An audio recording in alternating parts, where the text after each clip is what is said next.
Toward the end of summer in 2017, I started hanging a camera around my neck like the ancient mariner's albatross and going for long walks around New York City in the evenings. I was living alone on the Upper West Side again after 7 years of being tucked away with my family in an affluent New Jersey bedroom community. I discovered during those years that I wasn't cut out for suburban living, or at least that was my wife's opinion by the time she got around to asking me for a divorce. I was a freelance Photoshop artist and a marginalized novelist who'd been making a fairly decent living in New York City since my arrival from Seattle back in 1999.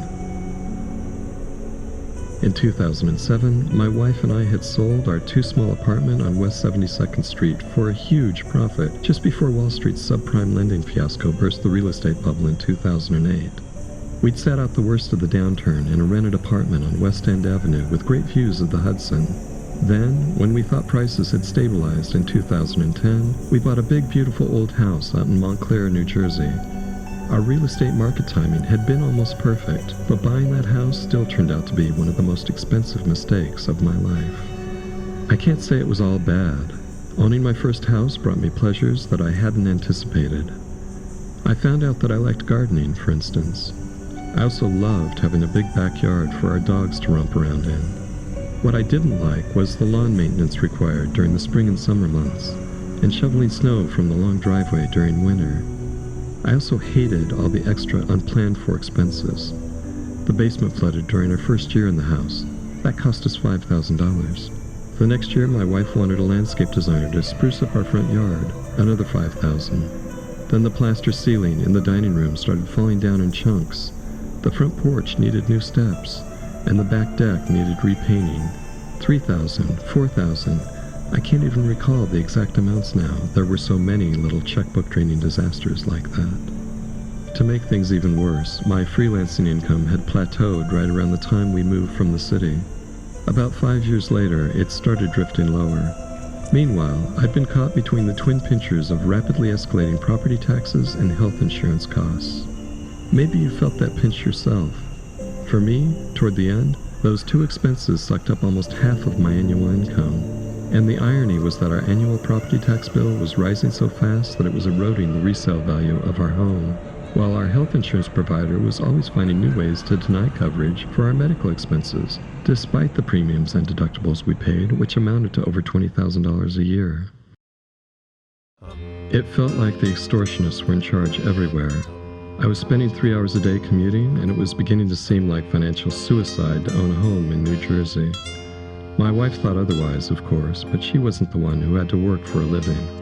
So a few months ago, I moved into a tiny third-floor walk-up on West 76th Street between West End Avenue and Riverside Drive. My wife took the lioness's share of the equity in our house and used it to buy another, even bigger house in one of Montclair's glitziest neighborhoods. Justin Bieber is rumored to own a mansion just up the street. That's how those differences of opinion tend to go when your marriage is falling apart. Like buying a home at the wrong time in the wrong town, a marriage that ends in divorce can also be a form of financial suicide, mirroring larger trends at work in our society. I was reminded of that recently while reading Mark Greif's concluding essay, Thoreau Trailer Park, in his book called Against Everything. The passage I'm thinking of goes like this. No one could deny that private Wall Street banks had, in 2008, nearing collapse, made themselves whole with billions from the taxpayers' treasury and put great sums from the rescue into their own pockets. They took taxpayers' money and foreclosed on taxpayers' homes. They unhoused the middle class while the executives renovated their third and fourth and fifth vacation houses. But principally, banks, brought back from the brink of death, cast their weight and all the power that democracy restored to them against democracy, spending the citizens' money in election funding and lobbying to ensuring that good old laws, born in the Great Depression, retired in the 1990s, which had prevented such profitable and self-destructive speculation, could not be restored. Banks spent the citizens' money to guarantee they were heard before any citizen. That pernicious form of lobbying and legislation described by Greif has now become so common that we have a name for it: regulatory capture. It's a less inflammatory way of saying that American democracy is dead, and we now live in a kleptocratic corporate oligarchy ruled by criminals.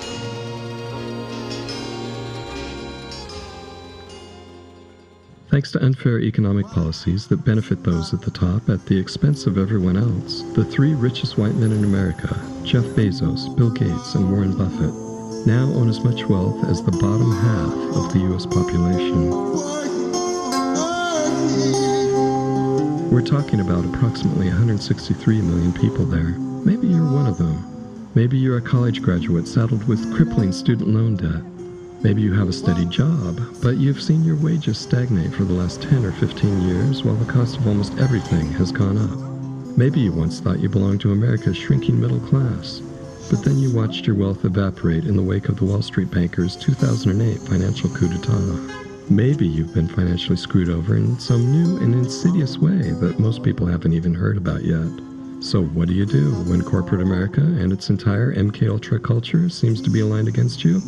Well, if you're like me, you opt for isolation, or silence, exile, and cunning, as James Joyce put it. You find out what it's like to live a simple life, all alone.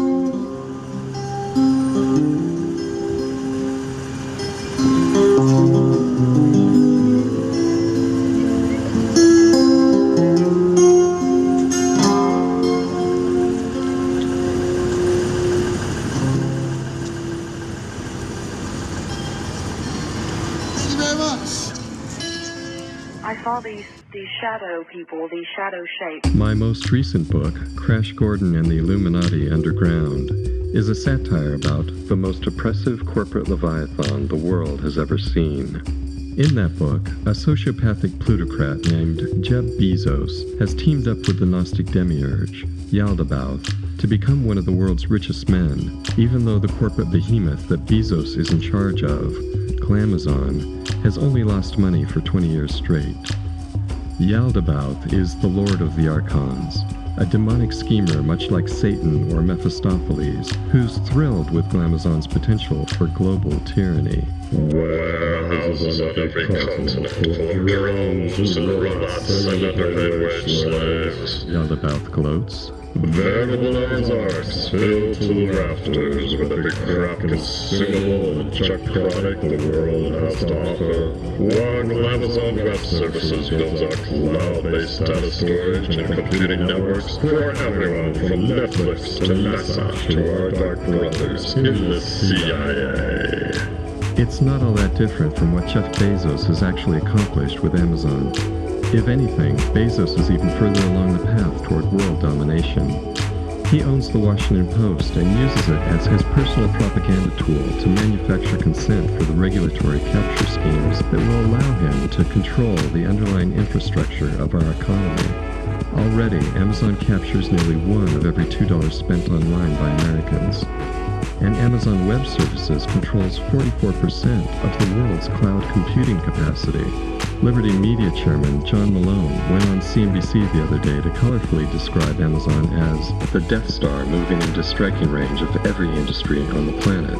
It's all about scale, Malone explained. If you're selling anything to any consumer anywhere on the planet, you got to believe that Amazon is going to have a look at that opportunity to commoditize you and then use its massive scale to crush your margins.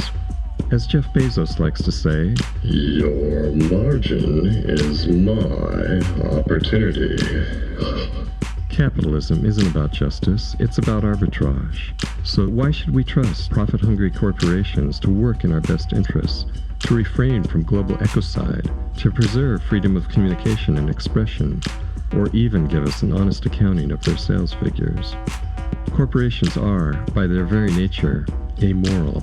One of my favorite independent journalists, Caitlin Johnstone, recently summed up the situation like this. Bezos continues to get cozier and cozier with the US power establishment as his empire metastasizes across human civilization.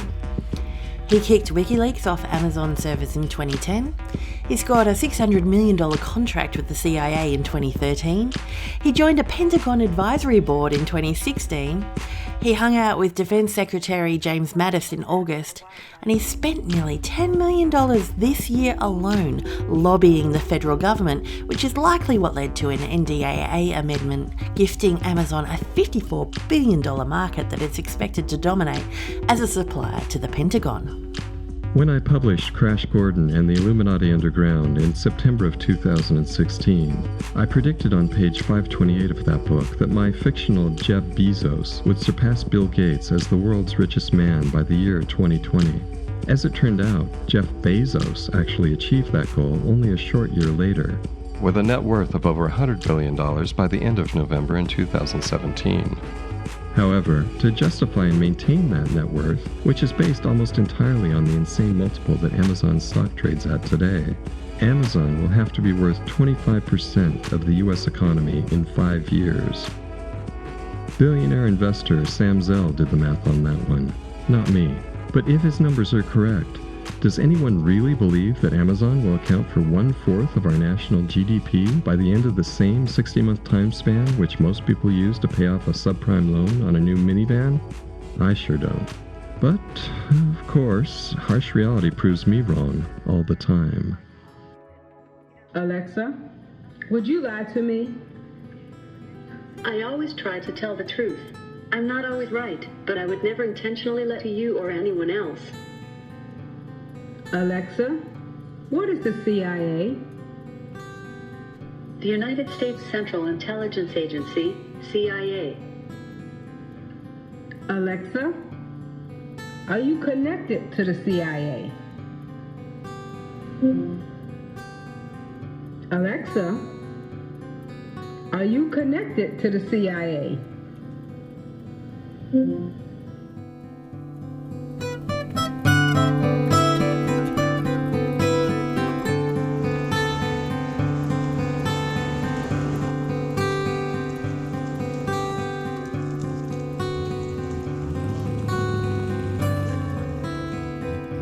Clearly, we live in a depraved new world.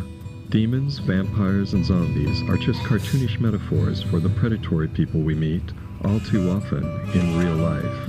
Most of us, however, live as inverse vampires, rise into consciousness each morning in a body that needs sunlight, food, and warmth. A body that makes us vulnerable to exploitation because it must be fed and clothed and housed. A body that will one day surely die, ejecting our consciousness into the great who knows what. Maybe we could stop for a donut or so.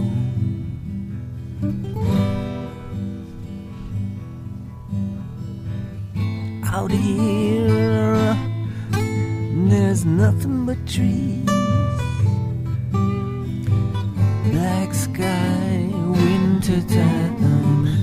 One thing that's on my mind.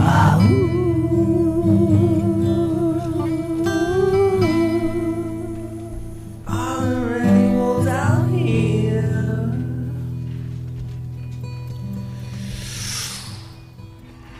Are we here for a reason?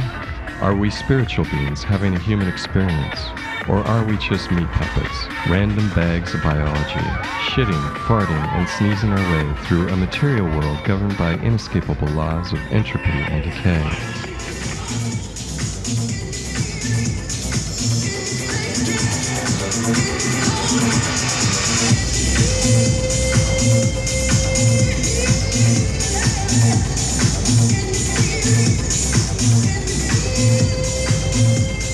Is the universe indifferent to our collective fate? Does mankind lurch from one war, genocide, economic meltdown, or environmental catastrophe to the next with no one in charge? No one really calling the shots? Or does a shadowy cabal of billionaires enthralled to demiurgic urges manipulate the world's historical process, even down to the level of individual mind control?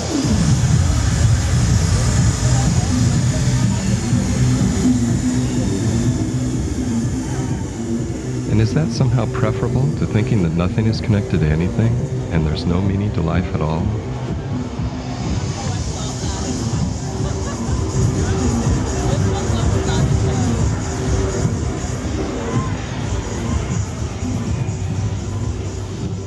Ask yourself this. When we die, does our consciousness just switch off like a TV? Or will we encounter the soul-crushing terror of a godless abyss? Or worse, an afterworld haunted by demiurgic taskmasters? Or will there be a heaven for us where nothing bad ever happens? And until we arrive at that heaven, hell, or absolute nothingness, as we all inevitably will, DOA, shouldn't we all just party and have a good time? We can sleep when we're dead, right? Why should we obey the grim social imperative to place material gain over incessant genital licking? Having as much fun as humanly possible might seem like the ideal response to our existential quandary, but what if you've always shied away from family get-togethers, Christmas caroling, and Greenwich Village orgies featuring full nude body painting? What if dressing up in a sad bunny suit and shaking your fuzzy-wuzzy junk in a parade isn't something you'd enjoy doing? What if you think Fernando Pessoa got it right when he wrote, "Enthusiasm is sheer vulgarity"? What then, Gloomy Gus?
I've always suffered from a sense of Gnostic alienation, although of course I didn't call it that when I was growing up. Maybe I'm just autistic, or an asshole, but on some fundamental level the world has always seemed strange to me, more mysterious and terrible than humans could have made it, all by themselves. I've never been able to shake the creeping intuition that I was born into a hostile realm, not my true home, where the people in charge were being controlled by an ancient, omniscient, malevolent force, beginning with Mom and Dad. You'd be safe in assuming I didn't have a happy childhood. My grandfather on my mother's side was a Methodist minister with a tattoo of the Princeton Tiger on his ass and an arrest record for patronizing prostitutes. When my mother was a little girl, he made her eat her pet rabbit. You can bet she didn't have a happy childhood either. My mother's pet rabbit story now reminds me of an old Bill Hicks routine, censored by the David Letterman Show, about how we commemorate the death and resurrection of Jesus by telling our children a giant bunny rabbit left chocolate eggs in the night. Hicks used to imagine Christ looking down at us from heaven, debating the second coming with his heavenly Father. Do you think when Jesus comes back, he's really going to want to look at a cross? Ow. That may be why he hasn't shown up yet. Well, man, they're still wearing crosses, Dad. I'm not going, no. They totally missed the point. I'm not going. Forget it. I'll go back as a bunny. In my book about growing up in California, Crash Gordon and the Mysteries of Kingsburg, an ass-kicking Easter bunny shows up in the first chapter. When I was a boy, the mainstream media portrayed Nixon and Kissinger as diplomatic geniuses, even while they were covertly carpet-bombing Cambodia and engaging in at least 57 other varieties of heinous fuckery. Around that same time, the Zodiac Killer was making public threats to blow up school buses full of children in the general vicinity of my hometown. Later, the Symbionese Liberation Army kidnapped Patty Hearst in Berkeley, about 200 miles north. By then, things were getting really weird. Watergate had come along and stripped the diplomatic veneer off Nixon, while leaving his war criminal pal Kissinger's veneer somehow intact. The Zodiac Killer's self-proclaimed death toll had risen to 37, yet he continued to elude capture. And William Randolph Hearst's granddaughter started calling herself Tanya instead of Patty, posing for pictures in front of the SLA's seven-headed cobra symbol, wearing a sleek and fashionable M1 carbine, which she'd used to shoot up a sporting goods store so her new comrades could shoplift a pair of tube socks. And I almost forgot to mention the Manson family murders. In those not-so-long-ago days, California fornication gave the resulting babies a front-row seat at the freak show.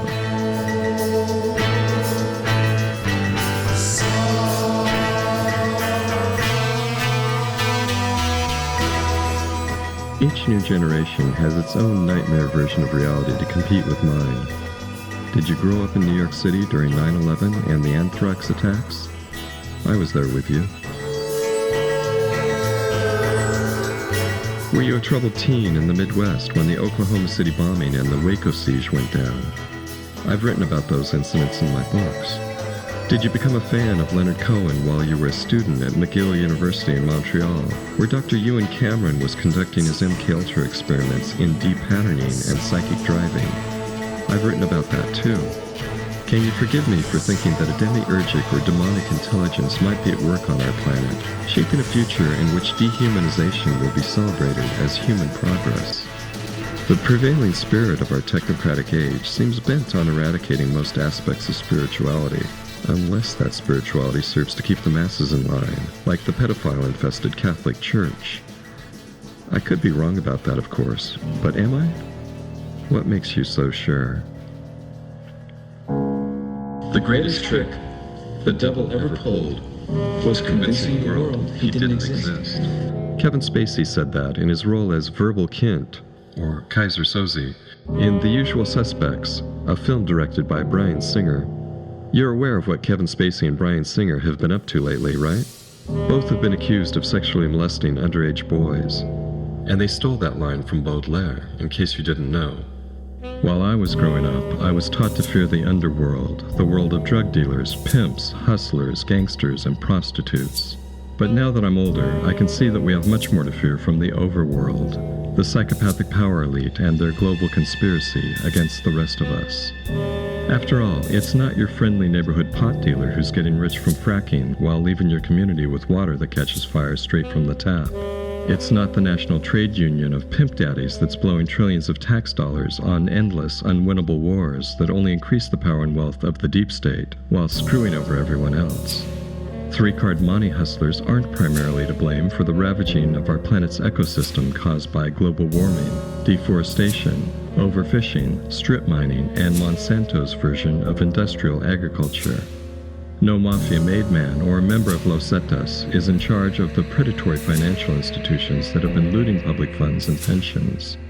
And that unmarried mother who makes extra tips by providing handjobs at the local Korean massage parlor has nothing to do with the new slavery ginned up by for-profit prison stockholders working in tandem with an increasingly militarized police force. Or, I should say, she has nothing to do with it until she gets caught. We know and take for granted now that our politicians are bought and sold by corporate interests, that our daily news has been commoditized, and that wars are started under false pretenses. But the level of crime and corruption goes much deeper than that. Hard evidence of the overworld's criminal reign has been suppressed in all the major media outlets in this country, but freedom of the press still allows that evidence to be made public in independent books and on the internet. You just need to do some critical thinking to get a handle on it. You'll pay a steep price for insisting on your own mental sovereignty in this upside-down world, especially in the suburbs. Almost everyone you meet there will want you to think the same way they do. When they find out that you don't, social ostracism is usually the result. It doesn't matter if you're in bland, liberal bourgeois Montclair or in some hardworking, Trump-loving suburb in the Midwest. If you make a conscious decision to retain your individuality in the face of the collective, you're going to be shunned, but it's totally worth it. As Caitlin Johnstone said on this same topic, truly standing in your own authority, uninfluenced by propaganda, groupthink, or societal pressures, is one of the most revolutionary things that anyone can possibly do. What most suburbanites don't realize is that the mainstream media has been telling them what to think almost since the day they were born. They've been subjected to a relentless corporate media barrage of unprecedented scope and intensity. They're constantly being told what to believe about their leaders and society and just about everything else that's going on in their world. Social hypnosis, Alan Watts called it. Their thoughts are not always their own. Knowing that, I find it odd that more people aren't interested in hearing opposing viewpoints or venturing outside their social media echo chambers. Then again, most people have never been trained in critical thinking or deep reading, so they might not even know how to go about separating facts from propaganda, or fake news from the truth about, let's say, false flag terrorism events. Mind control in this country is very real, but it doesn't look anything like a scene out of The Manchurian Candidate or A Clockwork Orange. It's now done with advertising and computer algorithms and plutocrat-owned media outlets like CNN, Fox News, and the Washington Post. You might call it the spectacle if you're familiar with the situationist texts of Guy Debord. It's right there, out in the open, but it's subtle. Actually, it's not subtle at all. It's just that we're so immersed in it that most of us can't see it. Like the fish that are unaware of the water they're swimming through in David Foster Wallace's famous Kenyon College commencement address. This is water.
On a snowy night in December, I had a dream about a little bunny rabbit. He was hopping through the summer grass, just minding his own business, when a long stick came crashing down out of the clear blue sky to strike him on the back, crippling him. Because it was a dream, I could sense the invisible presence on the other end of the stick. It felt remorse for striking the bunny, but now that the bunny was crippled, the presence knew that the most compassionate act would be to follow through and kill the creature. So the stick tilted up and smashed down on the bunny again. But the stick was only made of wood, and the earth beneath the bunny was soft and loamy, so the blow only landed with enough force to bloody him. Again, the stick rose up and smashed down, bloodying the bunny further. The invisible presence on the other end of the stick felt sickened. The next smack of the stick rolled the stunned bunny over onto his back. He raised his tiny bloody paws as if to ward off the next blow, and then he clasped those paws together as if in prayer. The stick came down again and again. I sensed the compassion, frustration, and deep sadness of the presence wielding the stick, and I thought to myself as I woke from the dream, that must be how it feels to be God. Poor little bunny. Poor God. Imagine having infinite love for every one of your creations, and infinite knowledge of their suffering. Assuming God isn't some cosmic sadist, how could that infinite knowledge not lead to madness? Or at least an eternal state of clinical depression.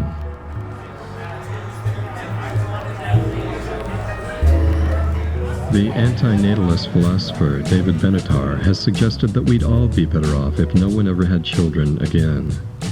He argues that life is so catastrophically screwed up and painful that we should stop having babies out of a sense of compassion. In his 2006 book titled Better Never to Have Been, The Harm of Coming into Existence, Benatar wrote, "While good people go to great lengths to spare their children from suffering, few of them seem to notice that the one and only guaranteed way to prevent all the suffering of their children is not to bring those babies into existence in the first place." The Latin American philosopher of negative ethics, Julio Cabrera, as opposed to the Miami mixologist Julio Cabrera, who appeared on the cover of GQ as America's most imaginative bartender, like Benatar, rejects the seesaw vision that the inevitable pains suffered in any given human life can be balanced with pleasures, as if life were considered as an item in a supermarket. Pain is structural, built into human life. We're dying from the moment we're born, whereas pleasure can be elusive and somewhat subjective. If your unthinking response to this goes something like, "Life is good and it only sucks that we have to die," then you're refusing to see that regretting having to die should be structurally identical to regretting being born, because it is not in our power to be born in a non-mortal way.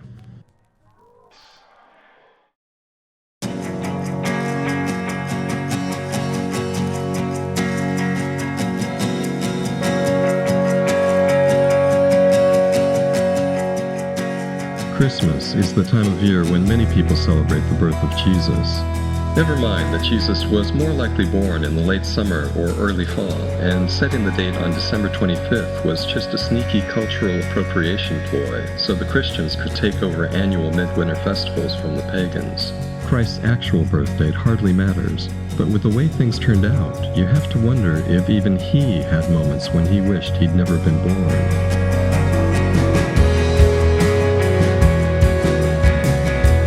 God didn't just crucify his only son.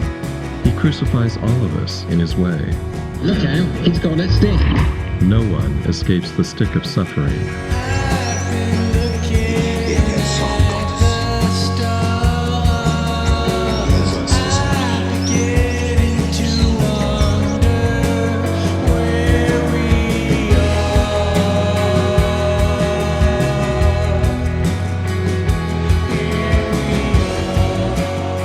As if the trauma of birth isn't bad enough, once you've been shoved out of the womb into this cruel new world, you're usually greeted by getting yanked upside down by your ankles and spanked. Take that, you helpless little crybaby. Then you're put in an incubator, isolated from human contact. Soon you'll have to submit to the degradations of diapers, pacifiers, vomity blankets, and fireproof footy pajamas with little yellow ducky heads on the collars. Later, you might find out you were born with some compromising genetic disease, like sickle cell anemia or severe asthma. Maybe, while you're still too young to object, you'll be circumcised or in some other way sexually molested. I'm sure you can extrapolate from there. Getting bullied at school, allergies to pollen, penicillin, and cat dander, having to work at some shit-sucking summer job, college loans, car crash, career setbacks, marriage, divorce, ocular herpes, sinus infections, the indignities of aging, cancer, heart attack, extortionary medical bills, bankruptcy, a crippling stroke, and in the end, the great unknown of the grave, where we might finally get an answer to the question we've all found ourselves asking when things look their worst. What the fuck, God? I mean, really, what the fuck was that all about?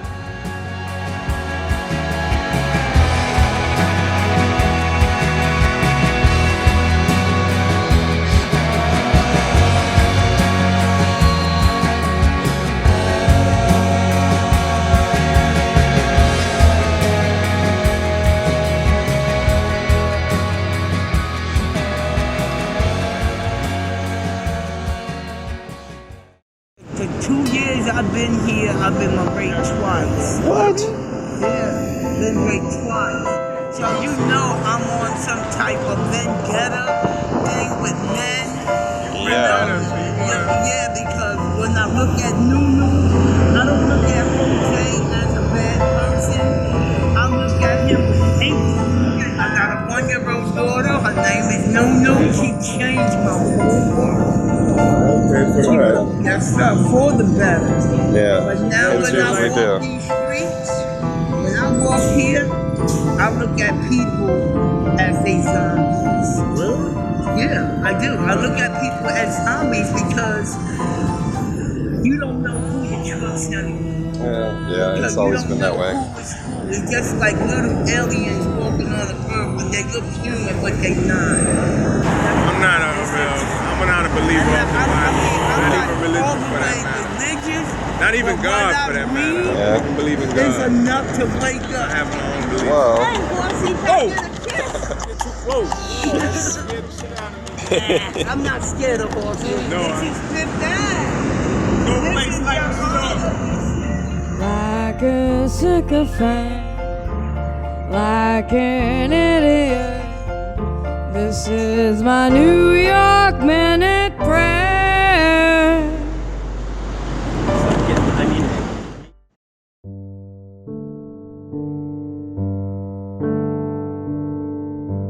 Julio Cabrera says it's impossible to defend the idea of a good God as our creator, and just as impossible to defend the idea of good procreating parents. That philosophical stance probably hasn't won him many fans at his local Latin American version of the PTA.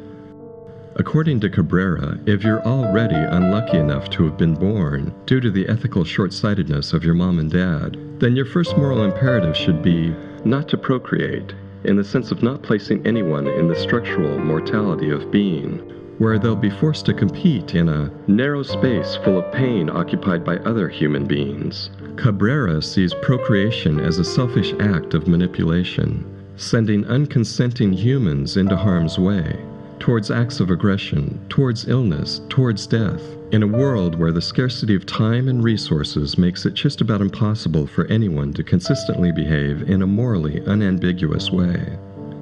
Novelist David Foster Wallace was also considered something of a philosopher.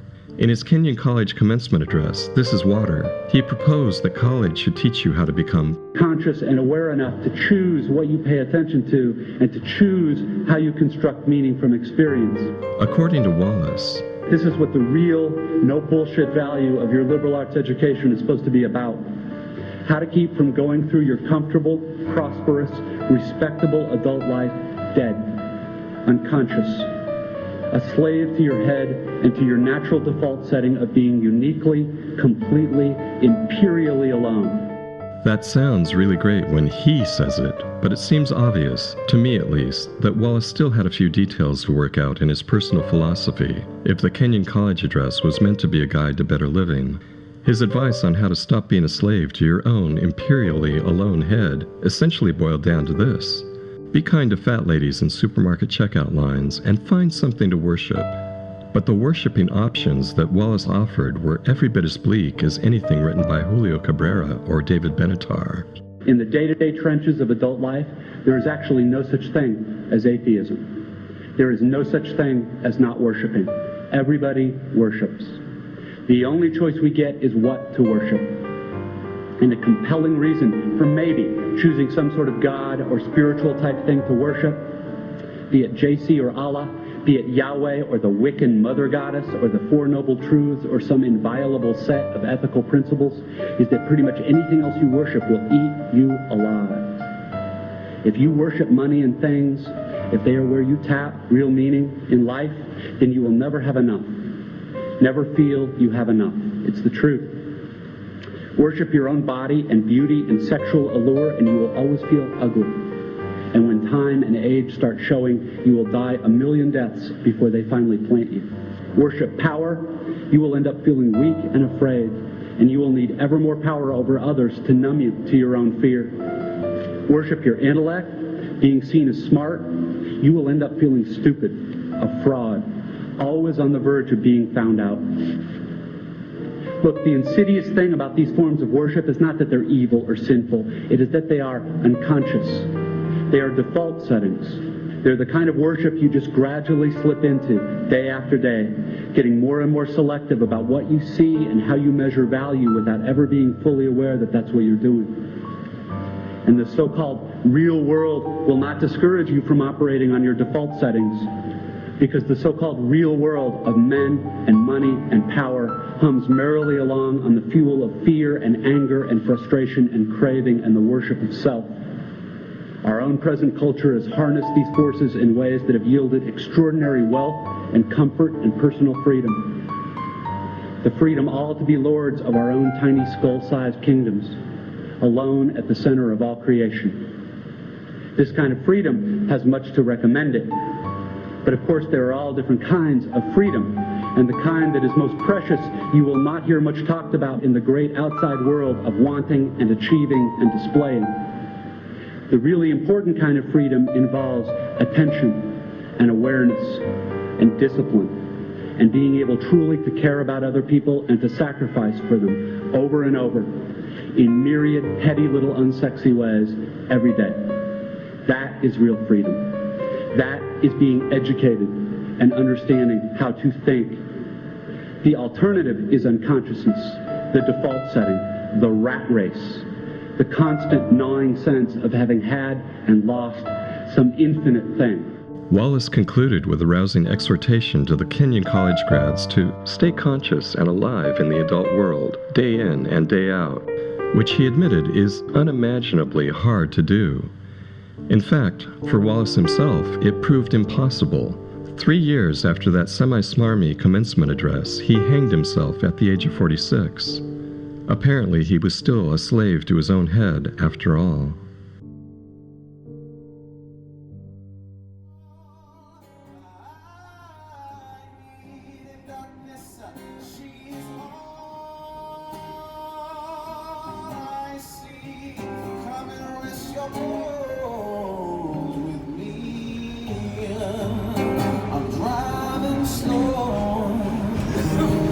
On Sunday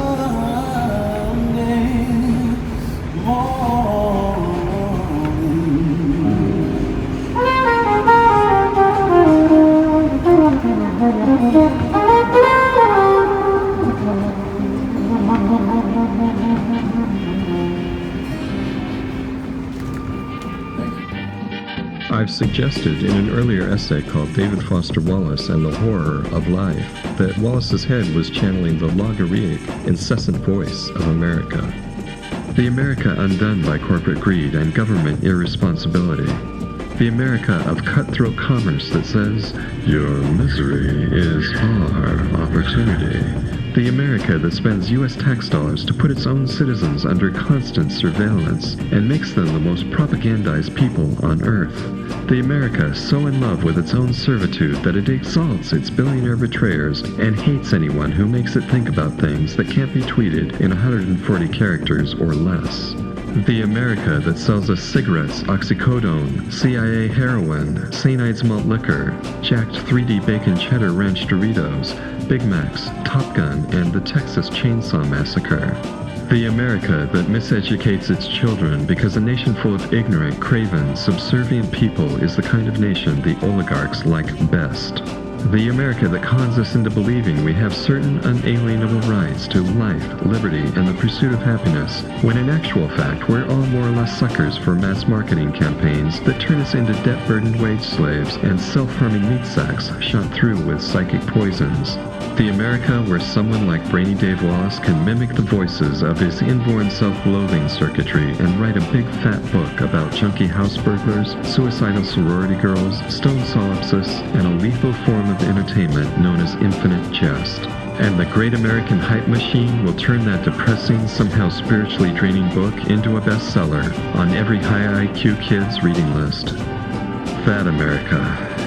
Perhaps best summed up by the New Jersey physician poet William Carlos Williams, who wrote, America is a pathetic place where something stupefying must always happen for fear we wake up. Another essayist, the psychoanalyst Timothy Lacan, has theorized that Wallace was incapable of defending himself against the incessant voice of America, and that was his whole problem. Wallace might still be alive today if he could have learned to enjoy being uniquely, completely, imperially alone, instead of tuning in to the crap-slinging siren song of American consumerism. You might call it the spectacle if you're familiar with the situationist text of Guy Debord. But how do we tune out the spectacle? Is there a trick to isolating ourselves from all the corporate media propaganda? the billionaire serving lies and never-ending manufactured desires that dominate everyday American life? How do we proceed once we've started waking up to the so-called real world's unreality? Is there a salvific art to being imperially alone? I've been working on an answer to that. Obviously, the first step is to become aware of the sea of falsities we're swimming in, courtesy of the global military-industrial media intelligence complex and its billionaire overseers. As Gurdjieff was so fond of saying, if a man in prison has any chance of escaping, the first thing he has to do is realize he's in prison. So long as he thinks he's free, he's totally screwed.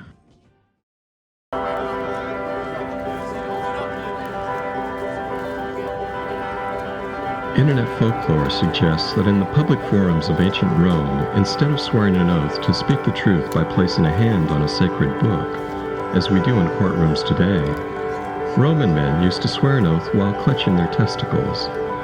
Hence the word testify, which originates from the Latin word testis.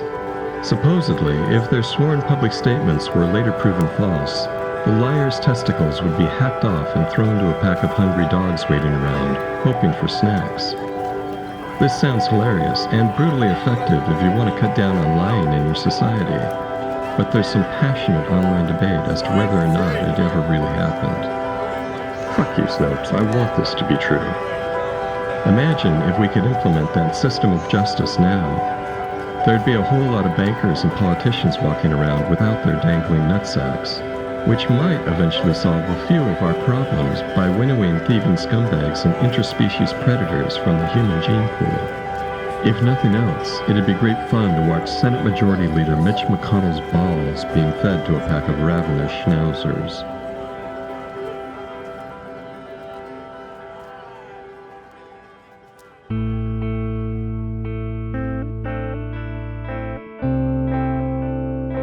The meaning of life is to find your gift. The purpose of life is to give it away.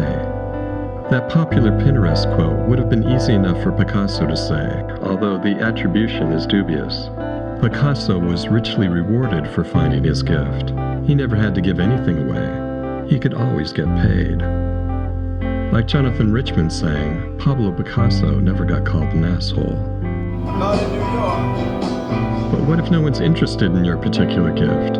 What if your way of thinking runs counter to the way the world's wealthy elite exploiters want you to think? Throughout human history, those elite exploiters have bought up every new form of media as it's come along. First print, then movies, then radio and television, and now the internet. They've used the media conglomerates they own to advance public narratives that would be favorable to their interests and help tighten their choking grip on our minds, our finances, and our political systems. And they did it all without ever even once having to swear on their testicles that they were telling us the truth. The internet almost got away from them. For a while there, it seemed like information wanted to be free. Everyone was sharing ideas on a huge scale and quite openly, without those ideas first being subjected to the censorship and spin of the power elite. That had never happened before. Not really. But then, like cattle, we were herded into plutocrat-owned media pens, like Facebook, LinkedIn, and Twitter, where the information we were fed via algorithms would be easier to control. Our privacy was invaded by rapacious digital superstates, as WikiLeaks editor-in-chief Julian Assange has called them, like Google and Amazon, that use the internet to mine us for personal data, while deploying a soft fascism with their search engines, telling us what to think, and where to go for more of what they want us to think, or buy. Then smartphones came along, those GPS-tracked handcuffs of the future, as Thomas Pynchon has called them. What they dream about at the Pentagon, worldwide martial law. So yeah, the internet could have democratized the masses by ramping up their own narrative-generating power to counter the lies and propaganda of the world's power elite. Instead, it's fast becoming the most powerful tool in the power elite's arsenal for discourse control.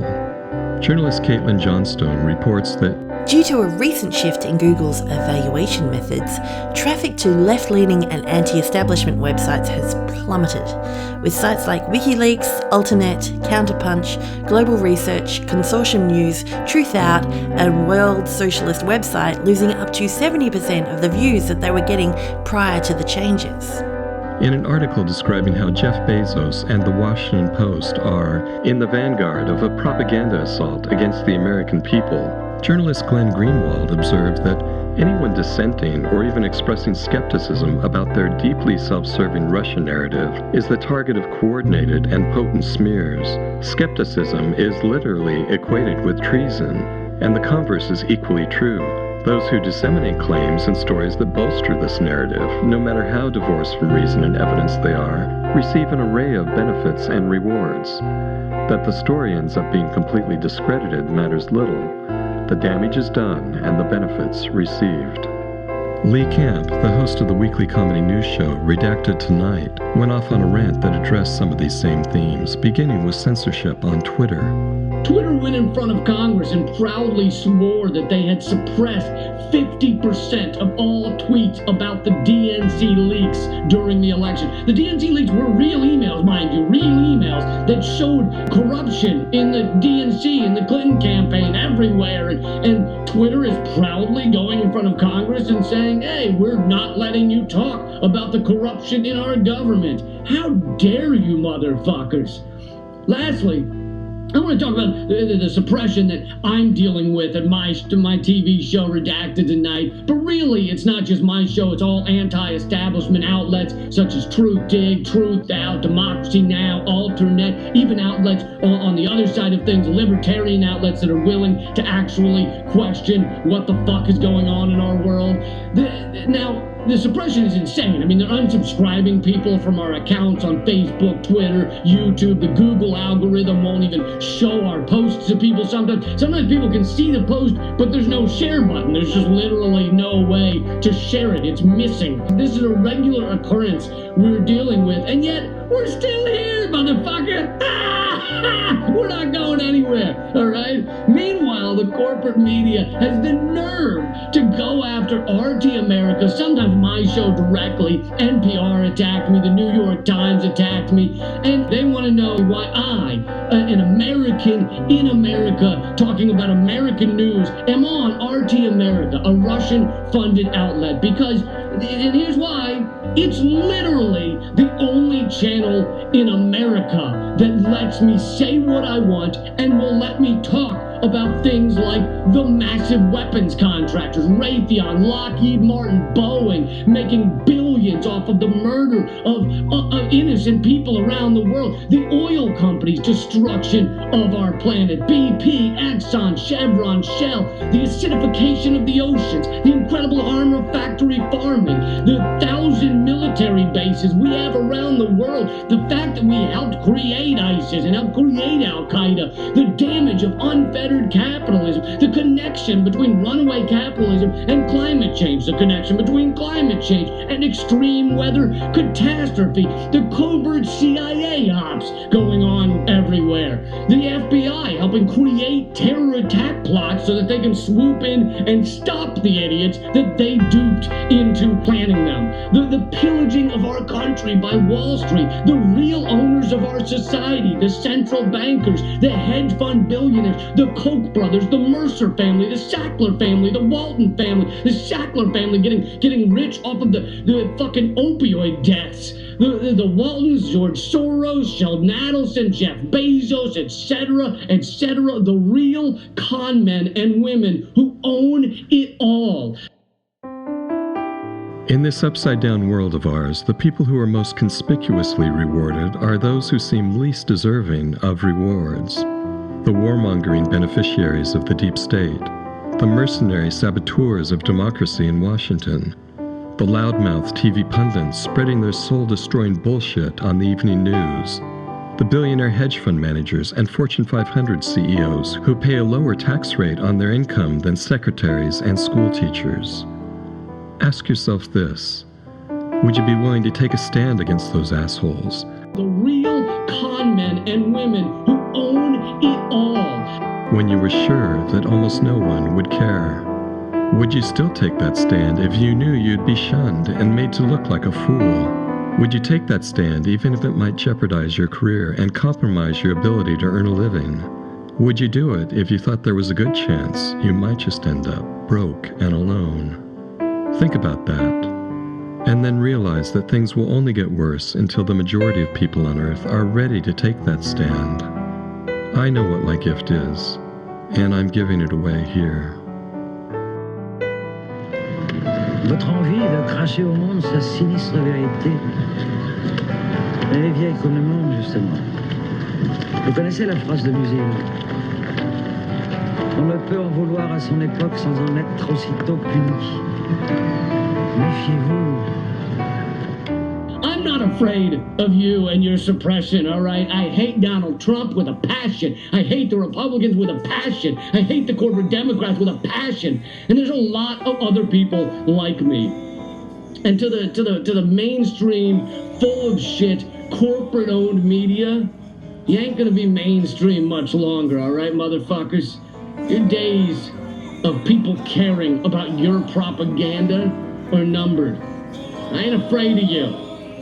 So I'm gonna keep doing what I do. All right, that's it. That's all I can do. I'm gonna keep doing what I do.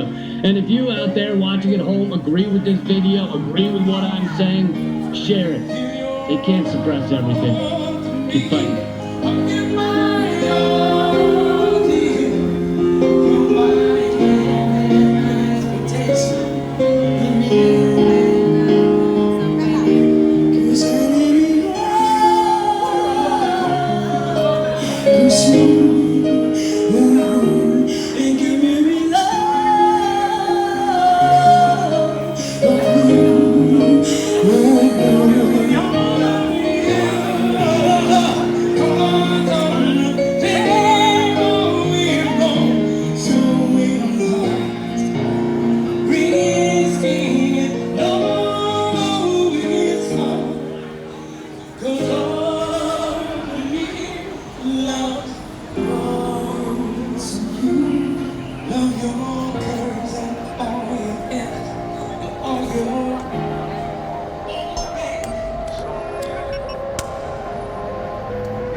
No one who knows me would ever make the mistake of saying I was over-socialized.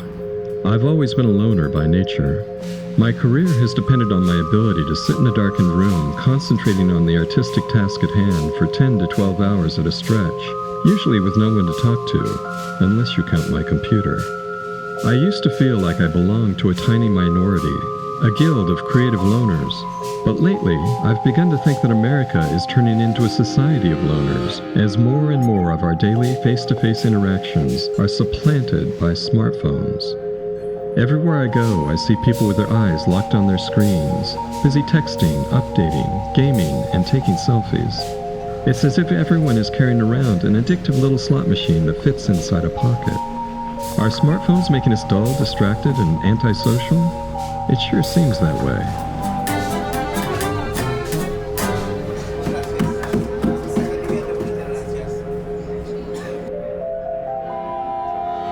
Now that virtual assistants like Siri and Alexa can talk back to us, some people might already be thinking of their computers and smartphones as their best friends. But I'm not one of them. Siri and Alexa are conniving robo-bitches, if you ask me, constantly going behind our backs to put our private, personal data on the auction block. I might have to rely on them to earn a living, but that doesn't mean I trust them.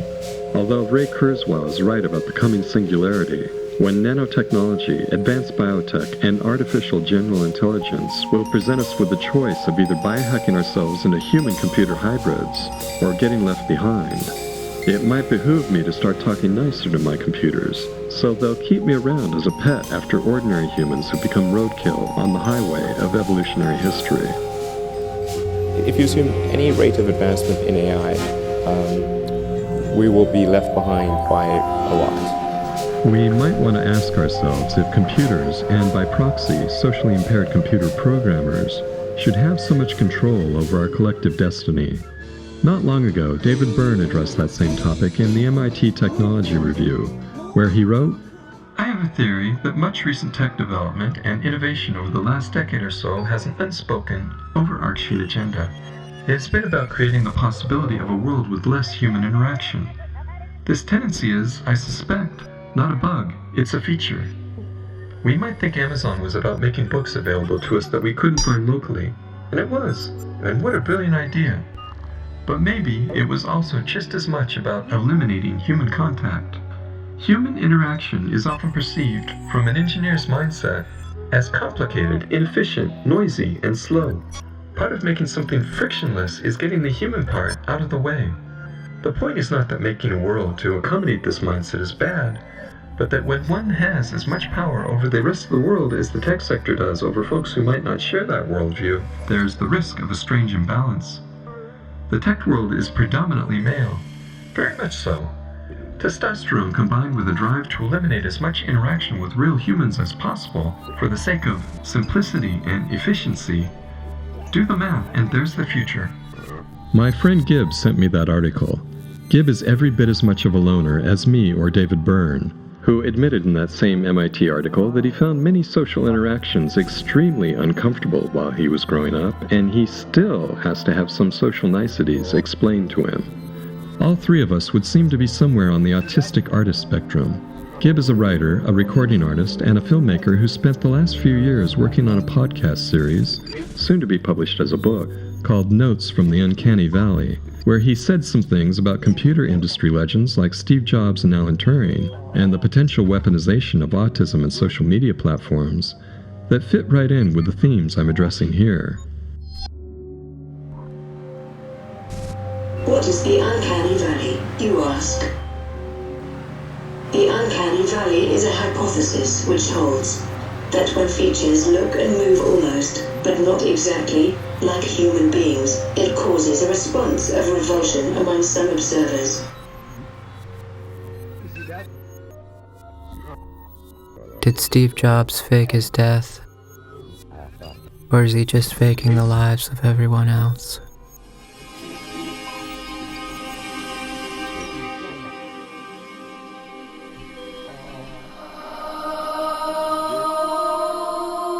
Who's this one?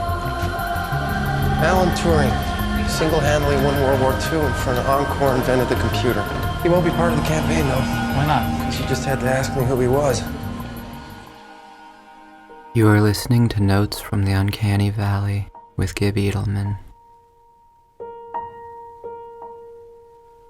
The Turing test was proposed by the English mathematician Alan Turing, who, if you missed the movie, also cracked Germany's Enigma code and enabled the Allied victory of World War II. I disliked the movie, but I've always been interested in Turing. Specifically, I'm interested in his interest in artificial intelligence. He contended that a properly programmed computer could rival the human brain. I remember a detail I once read about Turing, that his favorite movie was Walt Disney's Snow White and the Seven Dwarfs, the first movie I ever saw in a theater. Friends would often hear him singing the Wicked Witch's Poison Apple chant. A few years after his conviction for homosexual acts, poor Alan Turing's body was found in bed. On the nightstand was a poison apple with one bite taken from it. By then, the estrogen he'd been sentenced to take had caused him to grow breasts. I picture the mathematician as Snow White, asleep in bed, awaiting machine resurrection, only to be resurrected as Oscar fodder for the Hollywood entertainment machine. In the biopic, Turing is often heard telling his colleagues to, quote, think differently, recalling Apple Computer's ubiquitous ad campaign at the turn of the century. Of course, machines can't think as people do. The machine is different from a person. Hence, they think differently. The interesting question is, just because something thinks differently from you, does that mean it's not thinking? Indeed, premonitions about intelligent machines seem to haunt the Turing film. Someone once asked Steve Jobs if the Apple name and logo were a reference to Alan Turing. Jobs said no, but that he wished it was. Apparently, the Apple logo is depicted with a bite from it simply to keep the design from being mistaken for a cherry. But surely someone as intelligent as Steve Jobs would be aware of the inherent reference to the Garden of Eden. At any rate, the Eden and Turing connections exist regardless of anyone's awareness.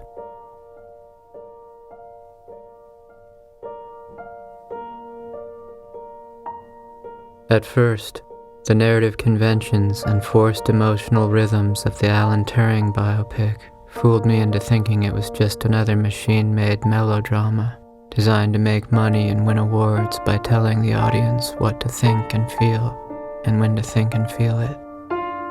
But, as I replayed the film about the code breaker in my mind, I found that there was in fact a hidden code.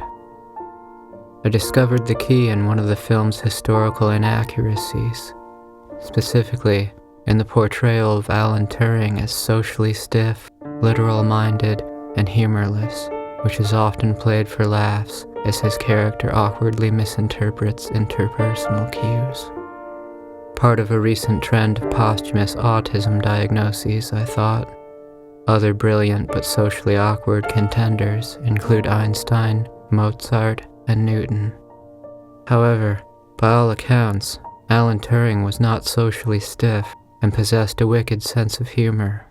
It's possible that he was on the high end of the spectrum, but it seems more likely to me that Hollywood has a reductive new formula for stories about genius. And yet the more I thought about the tale of the alien among us using his robot mind to win World War II, the more I began to wonder if our cultural creators are no longer just presenting and interpreting the mystery of autism, but also suggesting how the disorder might be weaponized. An interesting figure in the autism discourse is Temple Grandin, who, unlike Turing, was diagnosed ante-mortem, and whose biopic was made with the benefit of her involvement and approval. That film tells the story of how she changed the livestock industry by designing more efficient and compassionate slaughterhouses.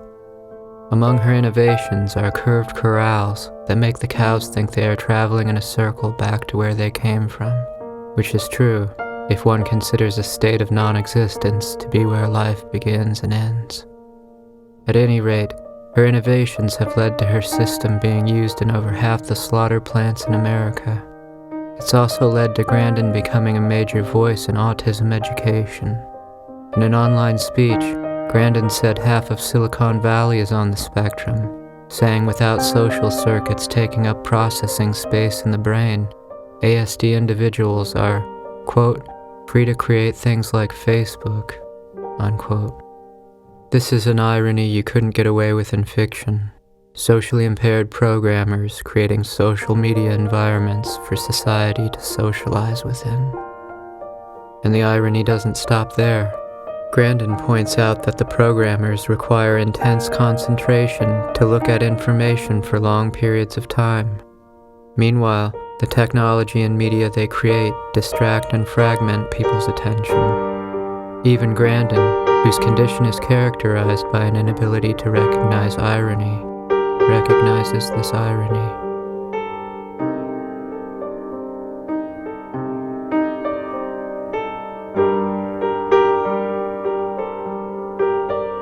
It makes a certain amount of sense, doesn't it, that the first people to recognize that we're turning into a society of loners would be the isolates on the fringe, those who've always felt most comfortable being alone, the loners without illusions.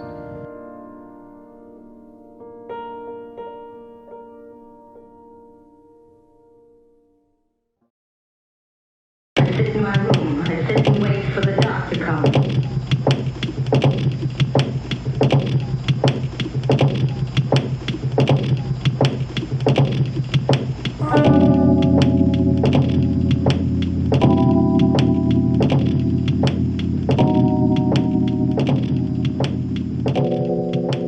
Facebook is ripping apart society and shitting on our brains, according to two former high-ranking Facebook executives. Sean Parker and Chamath Palihapitiya have admitted in public that Facebook was designed to exploit human vulnerabilities via social validation feedback loops. And even though they'd understood that exploiting those vulnerabilities could have some seriously screwed up consequences for humanity, they went ahead and did it anyway, and became billionaires in the process. Here's what those two guilty nerd fascists had to say for themselves. Former Facebook president Sean Parker with a shocking statement that the social media site was designed to exploit us. Here's what he had to say. It's a social validation feedback loop because you're exploiting a vulnerability in human psychology. The inventors, creators, and it's me, it's Mark, it's the Kevin Systrom at Instagram, it's all of these people. Understood this consciously, and we did it anyway. Whoa. Great. Well, joining us now with his reaction is Kurt the Cyber guy, Kurt Knutson. Hey, Kurt. I got you know that I'm the guy that just says, Facebook has some great value to it, but this guy is finally calling it. This is the first time we're hearing from somebody on the inside. Right. So this is a former president of Facebook. Remember the movie The Social Network? And Justin Timberlake was in that and played this guy's character, Sean Parker. Sean Parker is speaking out against Zuckerberg, Mark Zuckerberg, CEO of Facebook, saying all along Facebook's goal was to get us consumed and our attention really consumed with us. So they're actively addicted to this social network. The more time they have from us, the more money they're making, and guess what? It has worked out. When Facebook was getting going, I had these people who would come up to me and they would say, I'm not on social media. And I would say, okay, you will be. And then they would say, no, I value my real life interactions. I value the moment. I value presence, and I value intimacy. And I would say, well, you're a conscientious objector. That's okay. You don't have to participate, but we'll get you eventually. And that thought process was all about how do we consume as much of your time and conscious attention as possible. And that means that we need to sort of give you a little dopamine hit every once in a while because someone liked or commented on a photo or a post or whatever. And that's going to get you to contribute more content, and that's going to get you, more likes and comments. I mean, it's a social validation feedback loop that it's like it's exactly the kind of thing that a hacker like myself would come up with because you're exploiting a vulnerability in human psychology. God only knows what it's doing to our children's brains. Wait for the doc to come. So there's the secret to joining the ranks of the new technocracy robber barons. All you need to do is come up with a new app or social media platform that hijacks minds and sucks up time and energy from the masses like an omnipresent, internet-enabled vampire. Sean Parker, of all people, should know. He became the founding president of Facebook when he was only 24, after upending the music industry and, in effect, hijacking royalties that should have gone to singers, musicians, and songwriters, with Napster, and now with Spotify. And just listen to him gloat about how advanced and forbiddingly expensive medical technology is going to allow him to live a much longer life than the rest of us. I'll have to read this quote from Sean for you, because the video in which I saw him saying it about 6 months ago has since been scrubbed from the entire internet. I even tried the Wayback Machine. Nothing there either. People always go around saying that the internet is forever, but apparently it's not if you're a Silicon Valley billionaire like Sean Parker. Here's what he said. We'll live much longer, more productive lives. Because I'm a billionaire, I'm going to have access to better healthcare, so I'm going to be like 160, and I'm going to be part of this, class of immortal overlords. Because, the Warren Buffett expression about compound interest, give us billionaires an extra 100 years, and you'll know what real wealth disparity looks like. I recognize that Sean's kind of joking there, but there's so much truth to what he says that it doesn't come across as very funny. It's a ghoulish assessment of humanity's future that reminded me of the high-tech vampire scheme of Sean Parker's friend and business partner, Peter Thiel, who wants to live longer by getting blood infusions from broke but still healthy young people. Gawker had an interesting article about that in 2016, reporting on Silicon Valley rumors that Thiel had been spending $160,000 a year to drain pints of blood from an 18-year-old. No wonder Thiel successfully bankrupted Gawker Media. These guys just aren't kidding around about wanting to become our immortal overlords. They have very specific plans for doing it, and they aren't bothering to hide much these days. Good gracious, I've nothing for the Johnsons yet. But I'd like to think that not every billionaire is a blood-sucking fiend, at least not yet. A few of them still seem vaguely human. For instance, Chamath Palihapitiya, the former vice president for user growth at Facebook, sounded somewhat less cocky than Sean while he was giving a lecture at Stanford about his role in Facebook fucking humanity. And we did it anyway. Consumer internet businesses are about exploiting psychology. And that is one where you want to fail fast because, people are unpredictable, and so we want to psychologically figure out how to manipulate you as fast as possible and then give you back that dopamine hit. We did that brilliantly at Facebook. Instagram has done it, WhatsApp has done it, Snapchat has done it, Twitter has done it. So there are great examples. WeChat is doing it. There are great examples of failing fast is the right path to exploiting psychology of mass populations of people. I want to bring us back to the point that you were making about exploiting consumer behavior in a consumer internet business. You said that this is a time for soul searching in social media businesses, and you were part of building the largest one. What soul searching are you doing right now on that? I feel tremendous guilt. I think we all knew in the back of our minds, even though we feigned this whole line of there probably aren't any really bad unintended consequences.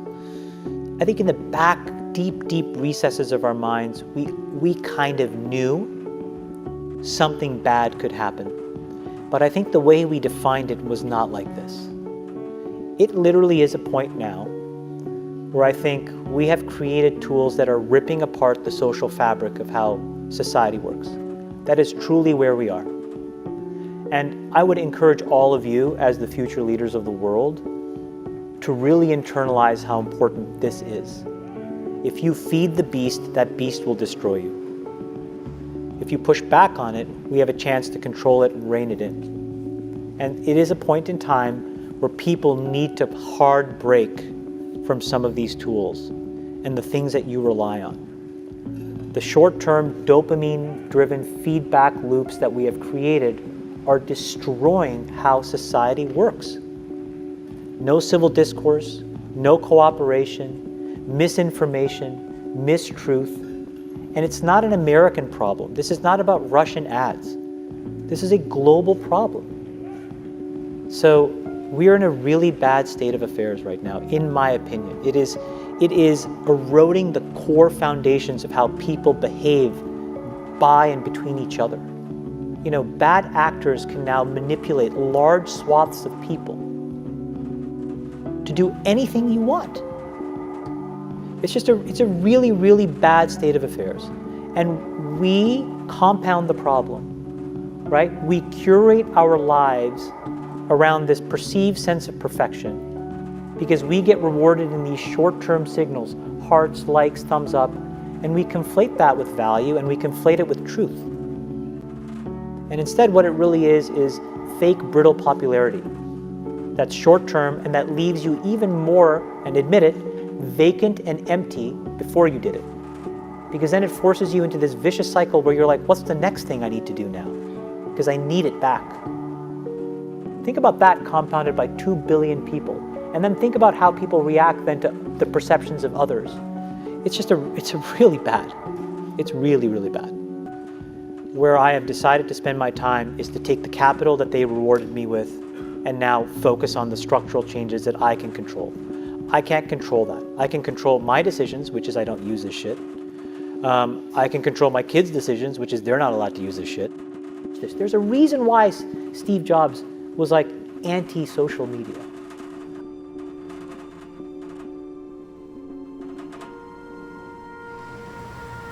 I have dedicated all my scientific knowledge and skill to projects which I knew could be put to evil purposes.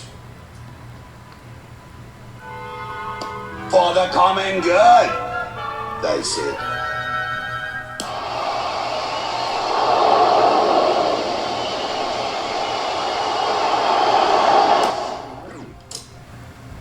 How easy to believe in the common good when that belief is rewarded with status, wealth, and power.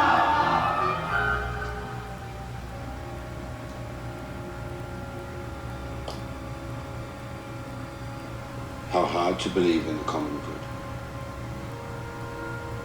when every fiber of my being tells me that the awesome forces I have helped to create have been put into the hands of madmen!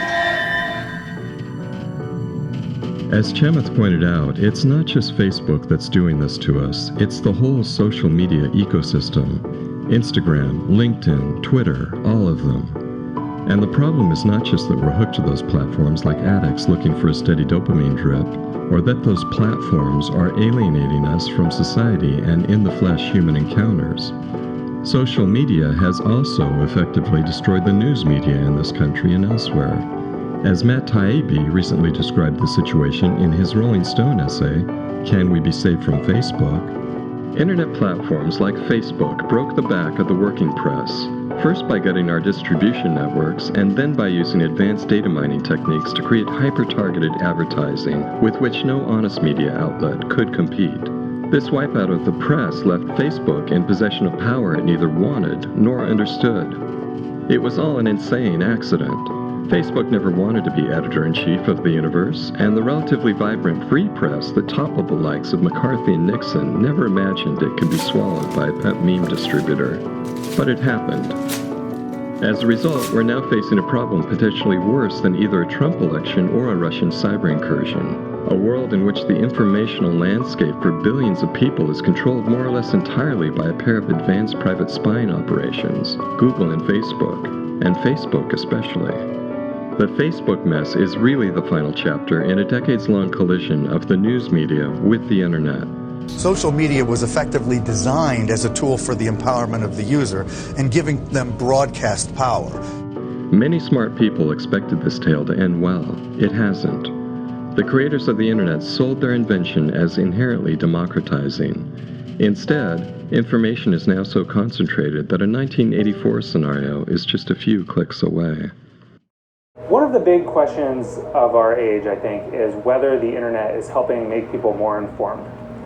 And, clearly we all have a lot more access to information. But is that information turning into a better informed citizenry that's better able to make decisions about, the important issues that we all face?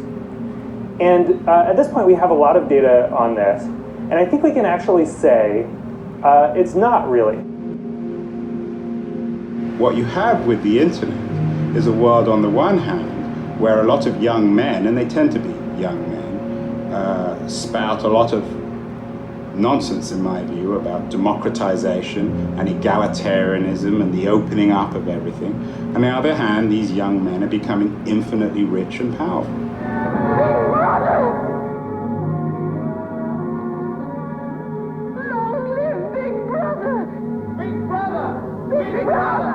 Since Matt mentioned 1984, I thought it might be instructive to reread some of George Orwell's thoughts on totalitarianism. In his essay called The Prevention of Literature, Orwell argued that there are two major traits of totalitarian societies. One is lying, and the other is what he referred to as schizophrenia. He wrote, "The organized lying practiced by totalitarian states is not, as it is sometimes claimed, a temporary expedient of the same nature as military deception. It is something integral to totalitarianism, something that would still continue even if concentration camps and secret police forces had ceased to be necessary. Whoever controls the past controls the future, right? And whoever controls the present controls the past." Orwell went on to write, "Totalitarianism demands, in fact, the continuous alteration of the past. and in the long run probably demands a disbelief in the very existence of objective truth. He imagined that a totalitarian society which succeeded in perpetuating itself would probably set up a schizophrenic system of thought in which the laws of common sense held good in everyday life and in certain exact sciences, but could be disregarded by the politician, the historian, and the sociologist. We're now seeing that schizophrenic system of thought foisted on us from our politicians. The Trump administration is a particularly egregious example. Donald Trump makes Tricky Dick look like Honest Abe. It's also coming at us from the social media platforms, where it seems that totalitarian propaganda, as defined by Hannah Arendt, has firmly taken hold. There's nobody that feels stronger about the intelligence community and the CIA than Donald Trump. It's a place where everything is conceivable because nothing is true. It's like 60 minutes on acid. As Arendt wrote over 20 years ago in her treatise on lying in politics, the ideal subject of totalitarian rule is not the convinced Nazi or the convinced communist, but people for whom the distinction between fact and fiction, i.e. the reality of experience, and the distinction between true and false, i.e. the standards of thought, no longer exist. Or as Matt Taibbi updated Arendt's observation in Rolling Stone, Facebook doesn't push Nazism or communism or anarchism, but something far more dangerous. 2 billion individually crafted echo chambers, a kind of precision-targeted mass church of self, of impatience with others, of not giving a shit. A generation of this kind of messaging is bound to have some pretty weird consequences, of which electing proudly ignorant bubble thinker Donald Trump is probably just a gentle opener. Given that, we might be too late to fix Facebook. Maybe we need to be saved from it instead. The world can seem like a pretty dark place right now, so you'll be happy to know that someone is doing great. Facebook! What data user scandal? Facebook just keeps growing. It now has 2.2 billion users worldwide. During the first 3 months of the year, Facebook's users grew 13%. Facebook isn't evil. Facebook is more like a robot that eats human skin. I mean, maybe that robot does amazing things like cure cancer or make Thin Mints, and that is great. But it's fueling those amazing things with human skin, and you can't be surprised when a human skin-eating robot starts skinning people. That's what you built it to do. The only way to stop it from building skin traps is to either shut it down or fundamentally change the way it works. Also, no one cares that you built the skin bot in your fucking dorm room. So hey, you oatmeal-colored tadpole man, you better knock it off with the who me, I'm just a cute little millennial shtick. You are one of the most powerful men in the world. You built this monster and it made you rich. It is your job to kill it. Get this shit under control before you oopsie another genocide. That's not just hyperbole. The danger is very real. As Voltaire wrote, those who can make you believe absurdities can make you commit atrocities. A few weeks ago, I sent that quote to my friend Gib, along with a passage I'd recently read in Emmanuel Carrère's biography of Philip K. Dick, I Am Alive and You Are Dead, which described Phil's musings about totalitarian societies while he was writing The Man in the High Castle, an alternative timeline novel in which the Nazis and the Japanese won World War II. The Nazis, Phil imagined, might have wanted to create a totalitarian utopia, but first they would have had to deal with the fact that they'd committed genocide. They would have had to erase the disappeared not just from documents, but from the memories of those who were, for the time being at least, spared. And one of the most horrific discoveries totalitarian states revealed to humanity is that such a thing can be done. If the Third Reich still ruled Europe, thought Phil, not only was it likely that it would have had to exterminate dozens of millions more people, it was also likely that the survivors, their throats made raw by the smoke bellowing day after day from the crematoria smokestacks, wouldn't have even known. If the price of survival is ignorance, you simply choose not to know. The greatest menace that faces the human being in the 20th century is the coming into existence in our times of a totalitarian state. Like the sunbeam upon high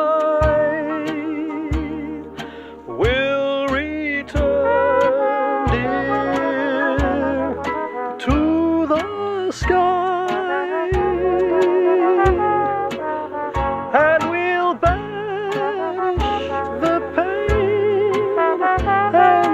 sorrow until tomorrow.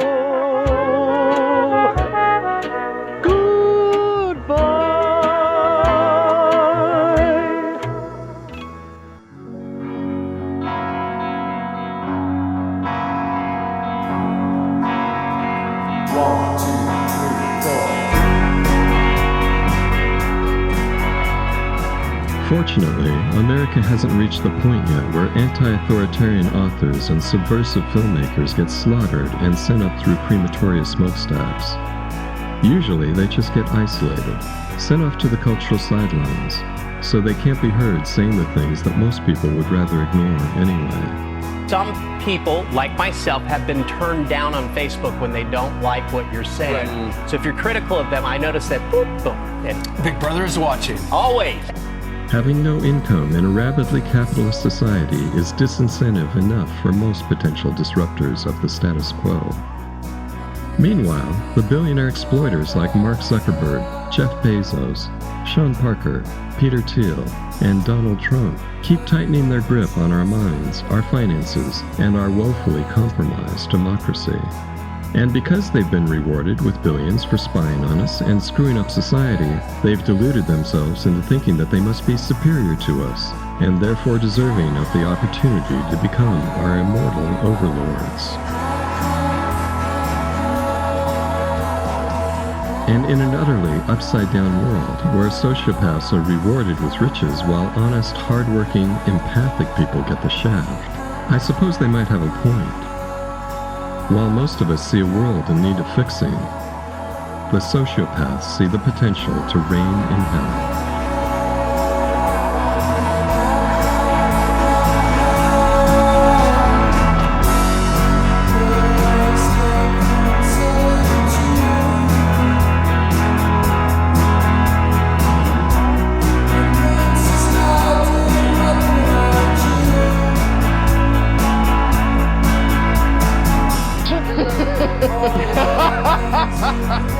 It's the ear-piercing laugh of billionaire Jeff Bezos.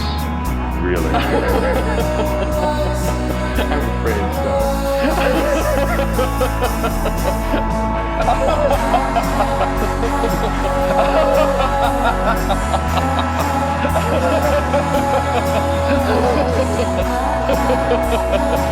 Call it the revenge of the nerds, the computer nerds.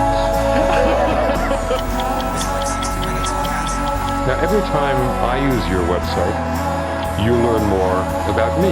Yes. One of your employees has said that you collect 0.5 gigabytes of information on your customers every day. What do you do with that information? I tell people around here to wake up petrified and afraid every morning.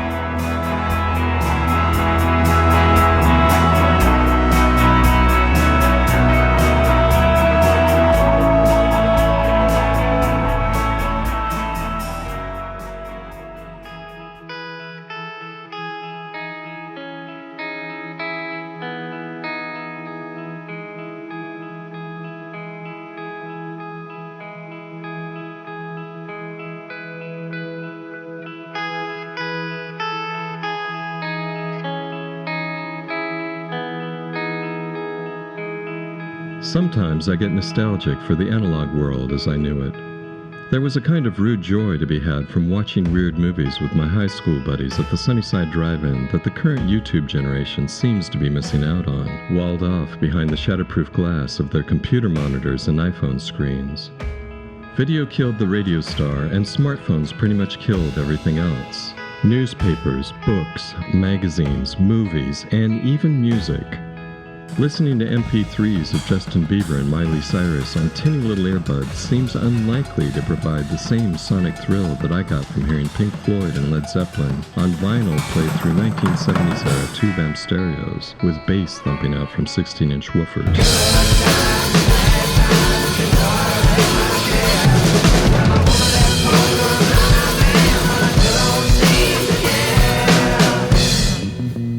Who wants more peas?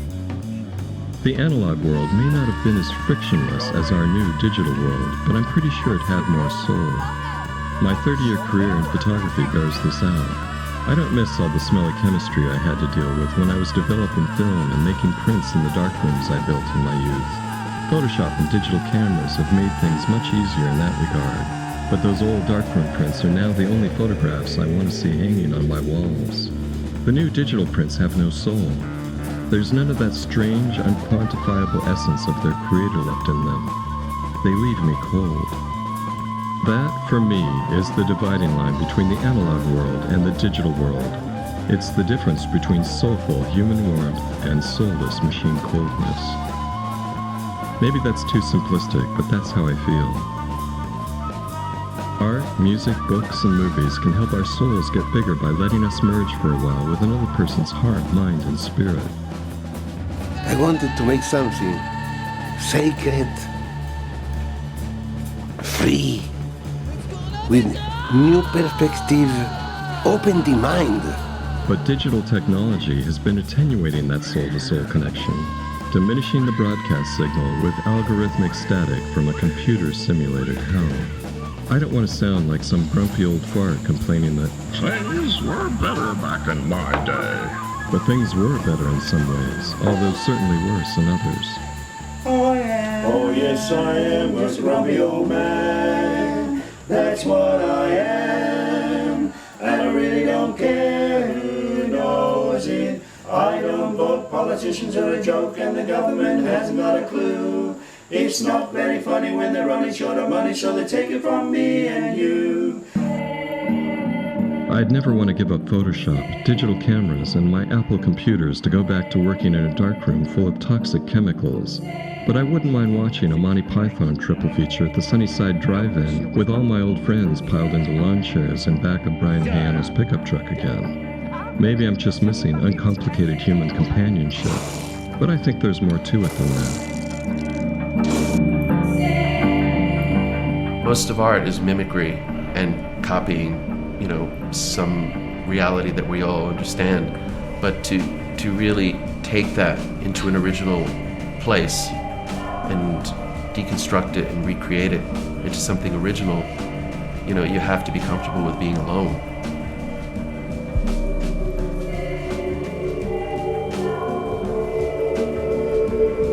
If you're not going to be a surgeon that saves someone's life,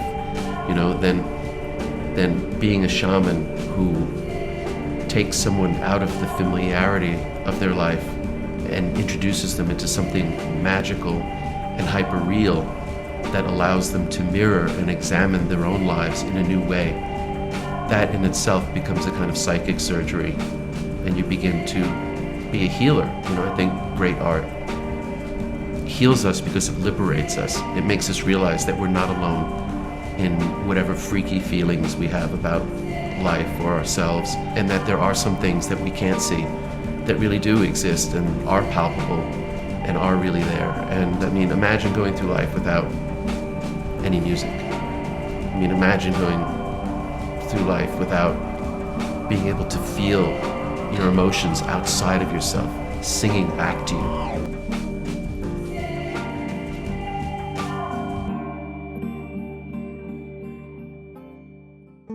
Big tech companies generally, and the military-industrial media intelligence complex specifically, have always been at the forefront of the digital evolution.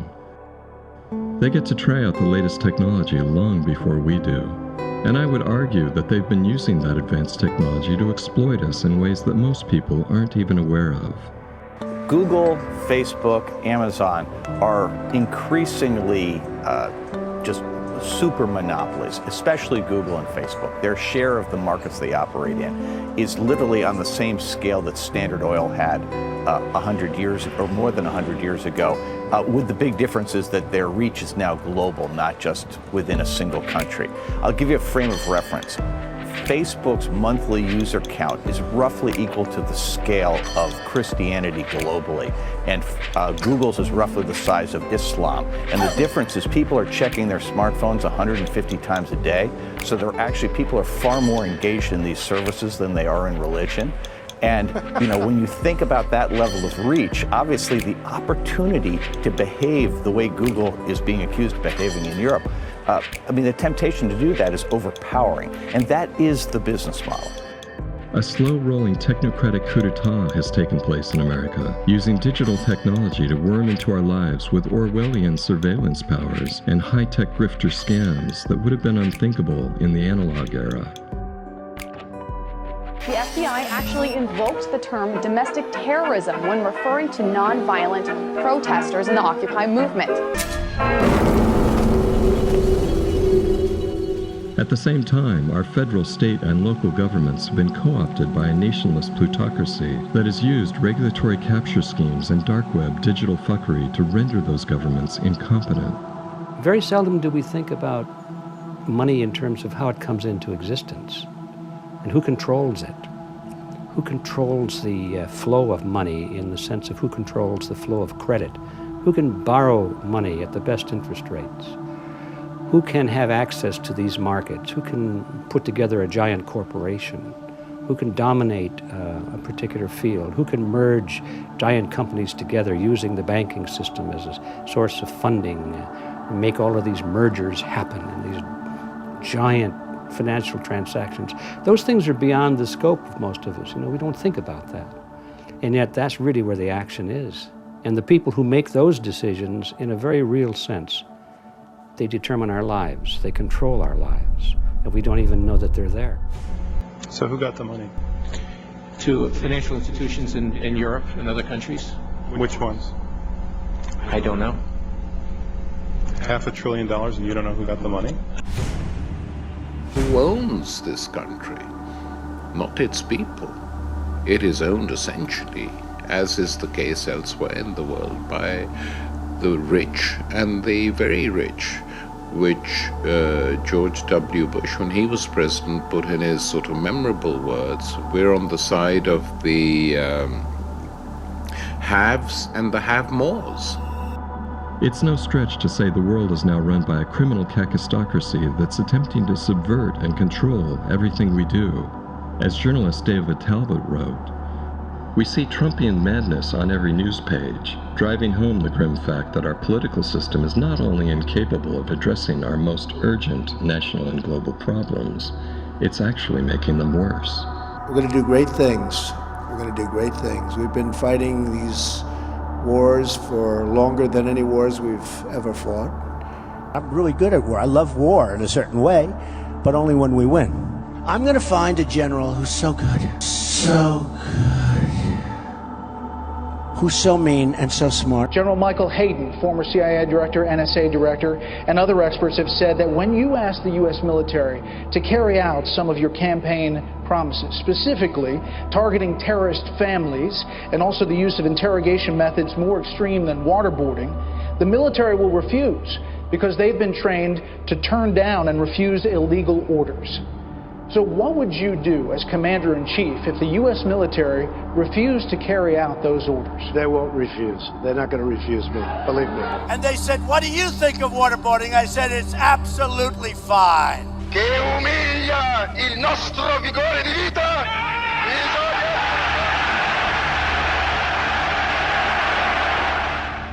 A functioning democratic government should recognize the legitimate will of the people, guarantee human rights, fight corruption, regulate corporations, resist the influence of plutocrats, and protect the environment. But American government has been doing the exact opposite of that since at least as far back as the Reagan administration, legislating ecocide, omnicide, grotesque economic inequality, and perpetual warfare.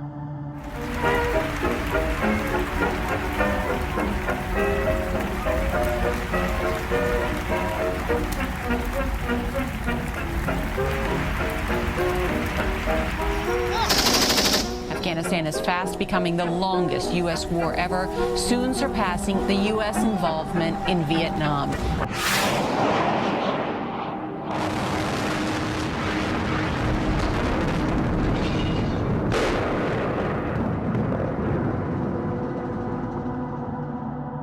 It's like everyone at the top has caught an ideological virus that makes them do the wrong thing. And that ideological virus is entwined with money and power, and the idea that you can never have too much of either, even if it means stealing money and power from those who already have far less of it than you and your sociopathic partners in crime.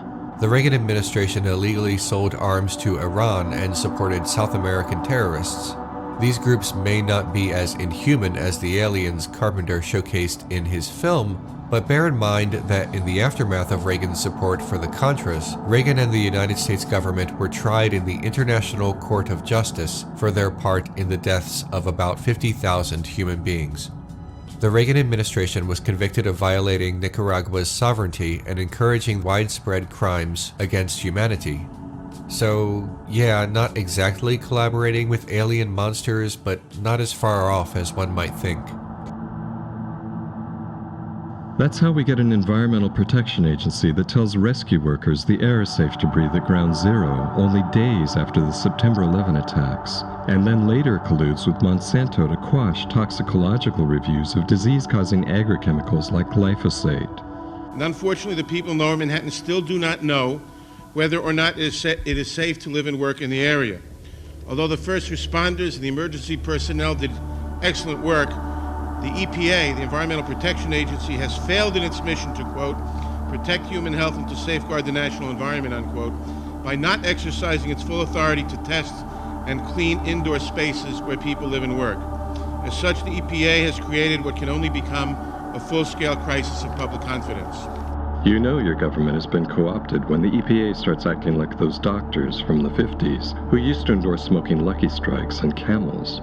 These first responders, many sick with cancers and pulmonary disease, have had to travel at their own expense to Washington, D.C. hundreds of times to plead for our government to do the right thing. All 9/11 first responders. 5 years ago, Stewart had 4 first responders on his show. Last night, only 1 returned. Just out of curiosity, where is everybody? It's you and I. 75% of the panel's no longer here. 2 of the people have illnesses. And John Devlin, who sat at the last chair, an operating engineer, passed away. 4 men sat here. It's you and I. And this is the reality of people's lives that are affected by this.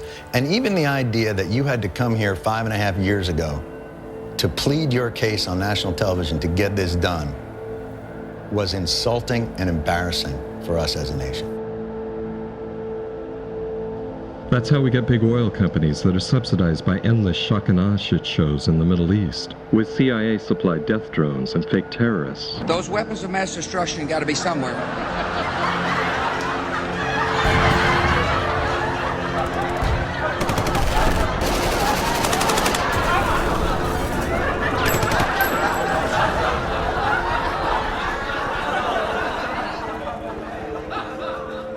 While the heavy economic toll from petrochemical-related pollution gets socialized, we all pay for it while our bought-off Congress gives ExxonMobil and Texaco tax breaks.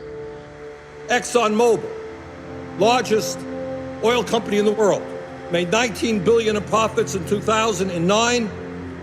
Exxon not only paid no federal income taxes, it actually received a $156 million rebate from the IRS. So if you're working stiff, you're making $30,000, $40,000 a year, you're paying taxes. But if you're Chevron and you made $10 billion in profits in 2009, you don't have to pay any taxes. You get a $19 million refund. Yeah, let's go after the little kids. Let's go after the elderly. Let's go after the sick. Let's go after the most vulnerable. But apparently in the Senate, we can't ask Chevron to pay taxes. That's how we get a fast food industry where 52% of the workers have to rely on public assistance programs because they're not being paid a living wage, while the CEOs of McDonald's and Taco Bell both make around $22 million a year for poisoning the world with toxic crap that's been making people dumb, sick, and fat in increasing numbers.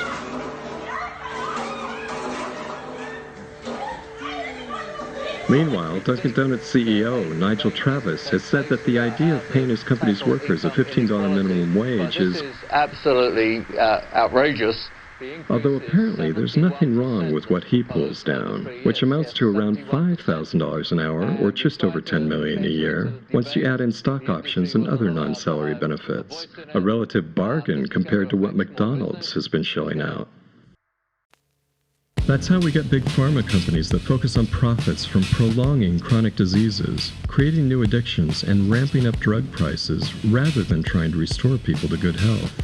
In one egregious example, a medicine to treat infantile spasms that obtained approval from the FDA in 1950, now known as Acthar gel, went from $40 a dose in 2001 to $38,892 a dose today.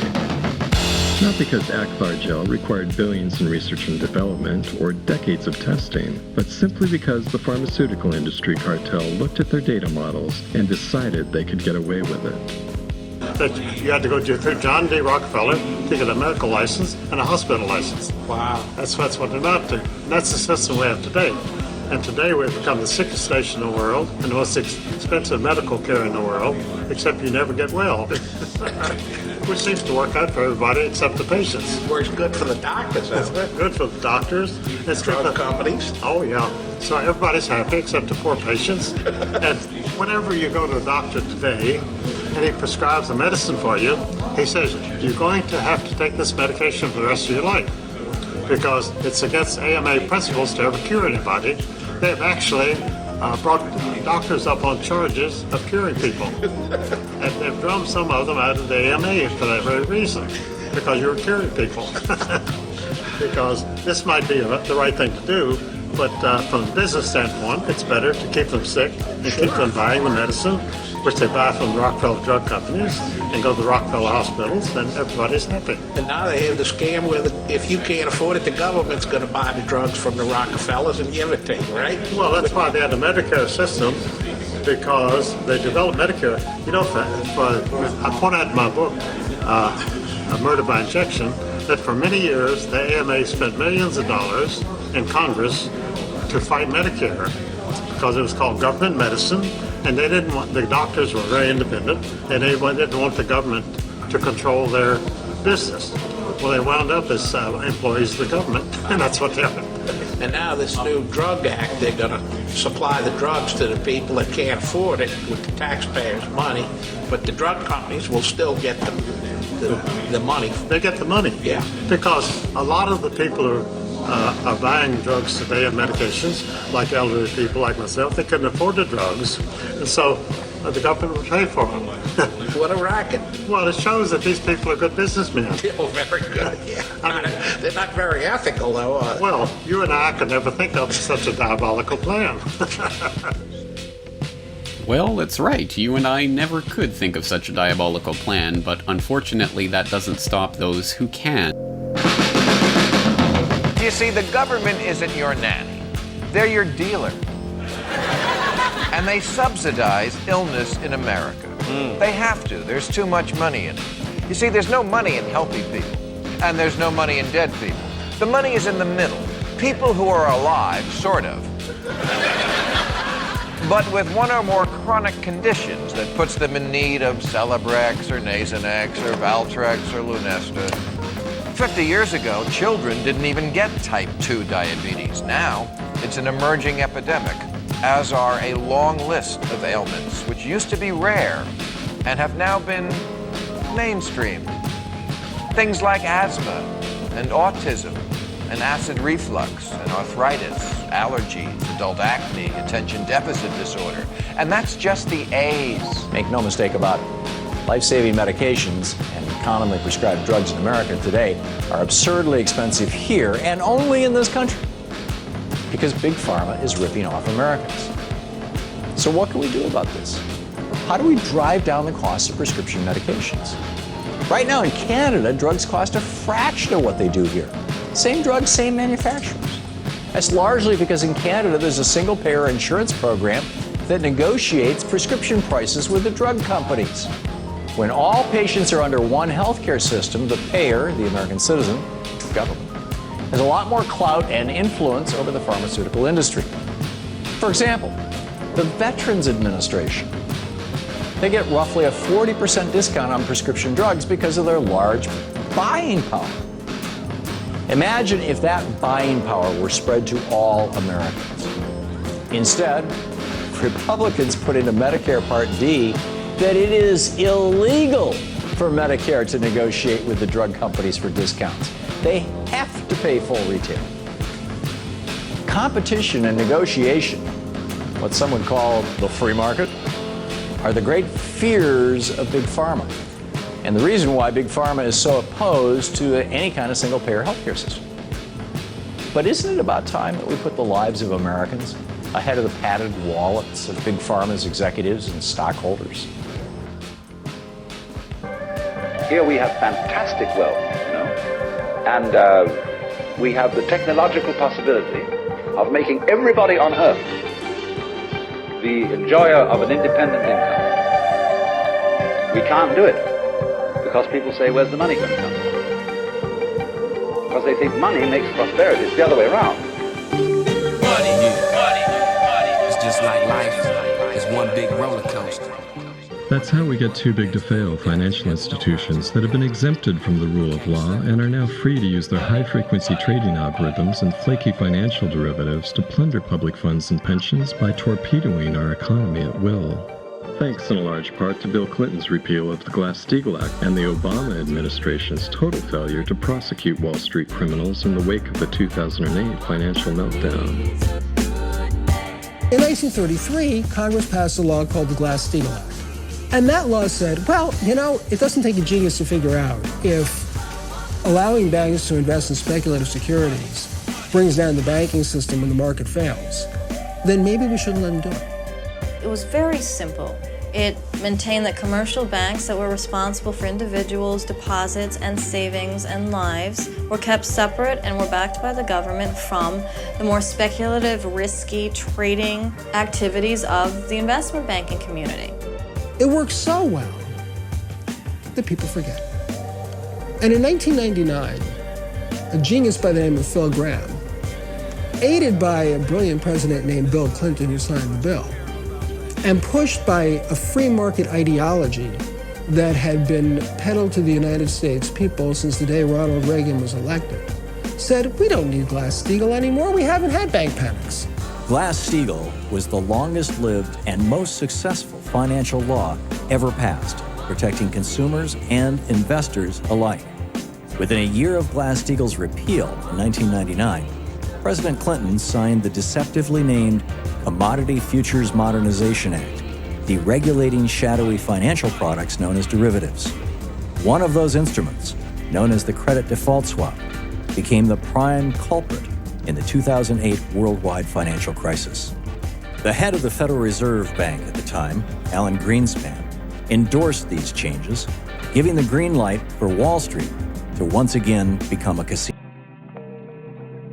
And after those public funds and pensions have been looted and your local property taxes have been jacked up far beyond the rate of inflation to cover the losses and benefit the insiders, good luck opting out of that raw deal. If you don't pay up, they'll auction off your house. How is that any different from being told you'll sleep with the fishes if you don't hand over your life savings to the mafia? Your new Bambino's spazzing out. Hand over 39 grand and maybe we'll fix it for you. Yeah, we know that same medicine used to cost us $40, but we can charge whatever we want. You can't afford it? Tough shit.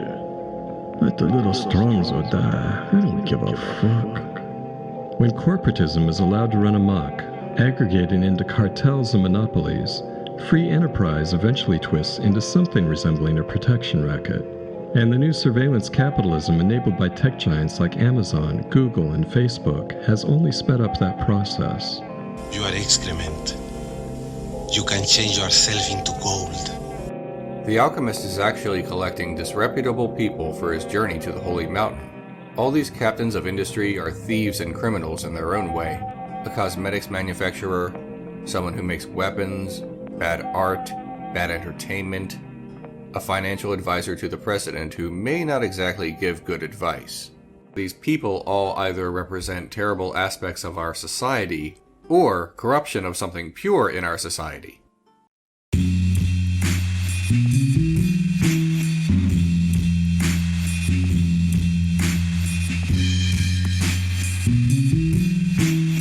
A truly free and fearless mainstream press might have saved us from much of this institutionalized incompetence and outright malevolence, but we no longer have a free press in any mainstream sense. The Powell Memo recommended constant surveillance of content in textbooks, newspapers, magazines, radio, and television, insisting that big business use the media to convince Americans that an end to business regulation would somehow benefit us all. For 38 years, the Federal Communications Commission had enforced the Fairness Doctrine, which mandated that all broadcasts over public airwaves offer a balance of viewpoints. In 1987, Ronald Reagan stopped enforcement of the Fairness Doctrine, opening the floodgates for corporate money to talk directly to America through the media. Every major mass media outlet is now in service to the most powerful and depraved greedhounds on the planet. Thanks again, in a large part, to Bill Clinton, whose signature on the Telecommunications Act of 1996 allowed for the deregulation and subsequent media concentration that has resulted in just 6 oligarch-controlled megacorporations propagandizing us with roughly 90% of the news and entertainment we now see on a daily basis. What Rupert Murdoch thinks, right, is more likely to be what you think than anything else. They missed major stories. We know they missed major stories, and that is all coming home to roost now. I think the media is awful. Awful. They don't do in-depth reporting. They distort the news story to show the most confrontational headline. They don't do in-depth news gathering. Saddam Hussein recently sought significant quantities of uranium from Africa. Our intelligence sources tell us that he has attempted to purchase high-strength aluminum tubes suitable for nuclear weapons production. 20 years ago, nobody who was in journalism thought anything of saying to a politician to his face, "Senator, stop lying to the Los Angeles Times. General, you know that's not true. I know that's not true." Today, if you said something like that, you'd be fired. And in case you didn't know, the 2013 National Defense Authorization Act made it legal for the U.S. government to propagandize its own citizens. In other words, American taxpayers now fund propaganda programs aimed at Americans. We're paying for our own gaslighting. President Obama ran on a promise to protect whistleblowers. And instead, his Justice Department has prosecuted more than all other administrations combined. Now, you can see how this could be a problem, especially because the government considers so much of what it does secret. Since 9/11, virtually every important story about national security has been the result of a whistleblower coming to a journalist. So we risk seeing the press unable to do their job that the First Amendment is supposed to protect because of the government's expanded ability to spy on everyone. Censorship always ends badly, but that won't stop the technocracy from trying it. The more you're concerned about tyranny, the freer you want speech in the press to be. This is something to think about when you engage in arguments about Edward Snowden and his NSA disclosures, or Julian Assange and WikiLeaks. WikiLeaks founder Julian Assange has been locked away in Ecuador's embassy in London for over 6 years, and now he doesn't even have an internet connection. He's a criminal, and he ought to be hunted down and grabbed and put on trial. Julian Assange is engaged in terrorism. He should be treated as an enemy combatant. Good journalists are never forgiven. That's why they're good journalists. But Assange has suffered so much for WikiLeaks being so good. He has a justified fear of the United States extraditing him and putting him in the kind of hellhole that Chelsea Manning endured. Only they'll probably throw away the key with Julian Assange. It really is aggravating because if it were only to get him into a court and have justice, and if he thought he had true justice, he'd be there, because journalists generally have been protected, but not in this day and age. We've spent a lot of time last year even talking about journalists who got into trouble, by telling the truth. And the old saying goes that truth is treason and an empire lies, because you can't tell the truth about what government is doing.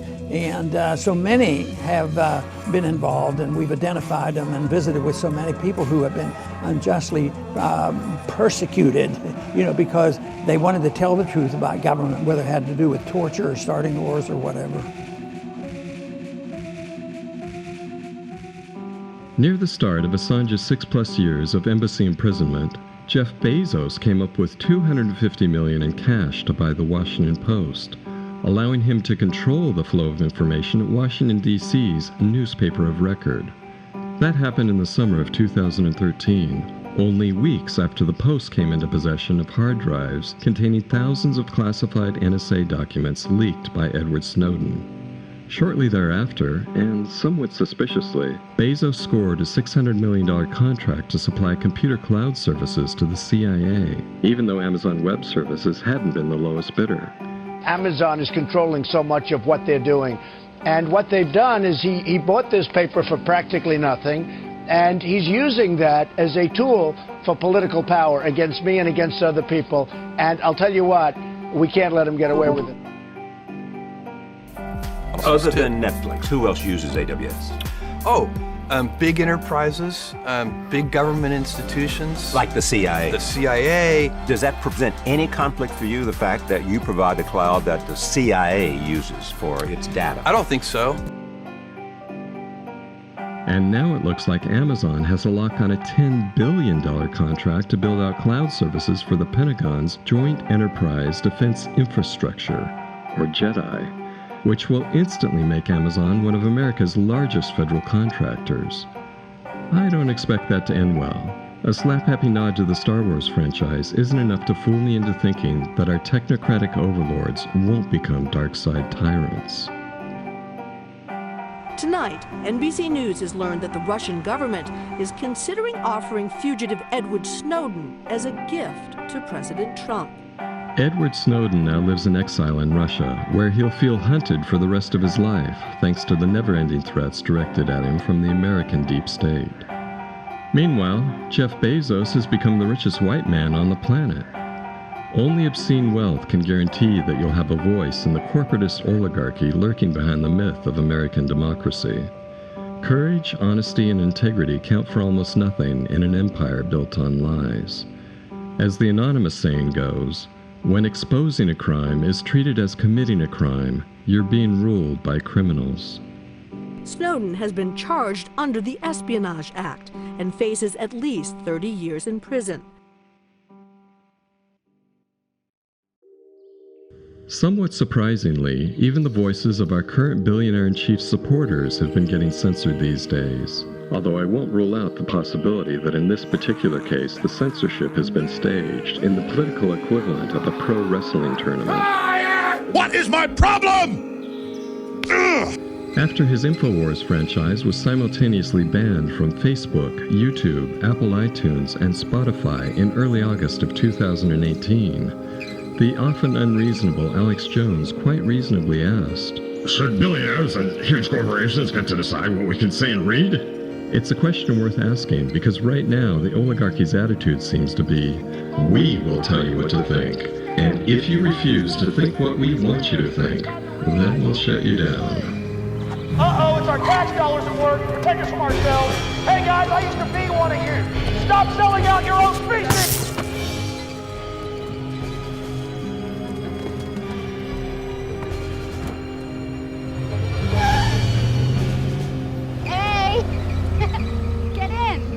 About a week later, Australian anti-war journalist Caitlin Johnstone, who's definitely not a Trump supporter, found that her Twitter profile had been suspended indefinitely. All my tweets, all my followers, every message I'd ever sent, all the energy I'd invested into Twitter, all got disappeared. That's 33,000 followers, 28,000 tweets, all gone. Now, fortunately for me, and perhaps unfortunately for the social engineers, the outcry was such that they were forced to reinstate me. Caitlin had spent the previous week telling her readers that the censoring of Alex Jones could easily be extended to other anti-authoritarian journalists like herself.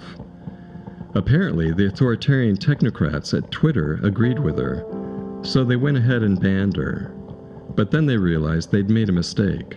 As Caitlin explained, the entire power establishment is built on war, exploitation, and ecocide. And it depends on manufacturing consent for those things so they don't look like what they are. They have to maintain this illusion.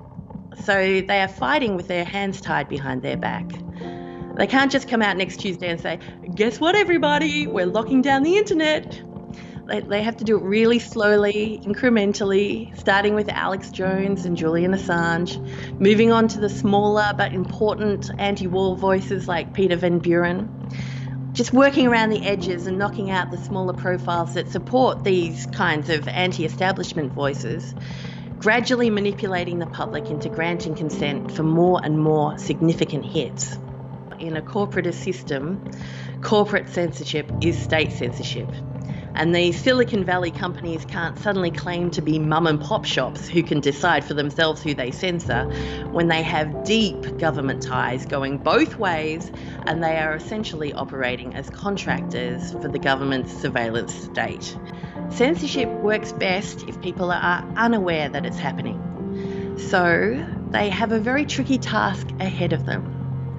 One mistake, like the mistake they made today with banning me on Twitter, could actually boost their opposition. And at all times, the invisible totalitarianism that we are ruled under risks coming out into the light.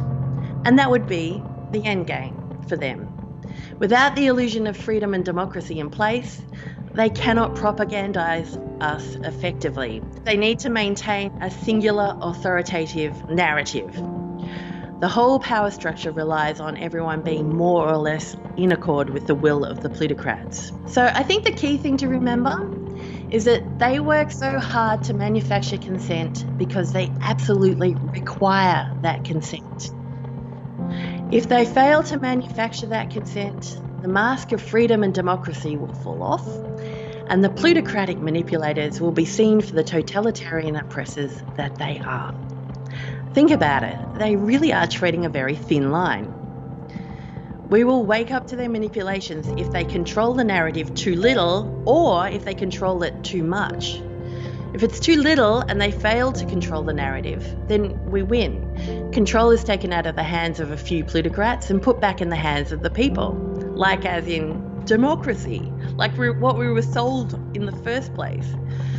The will of the people will be put back in charge, and the giant planet-sized network of human brains will get to decide what to do with the resources and how to look after each other. So they can't lose total control of the narrative, but if they get too ham-fisted and too totalitarian, the curtain over the oppressive regime that keeps most of the world toiling hand-to-mouth for the power lust of an insatiable few falls away. We all wake up from the Matrix and they suddenly have billions of very angry humans who don't believe any of their stories anymore.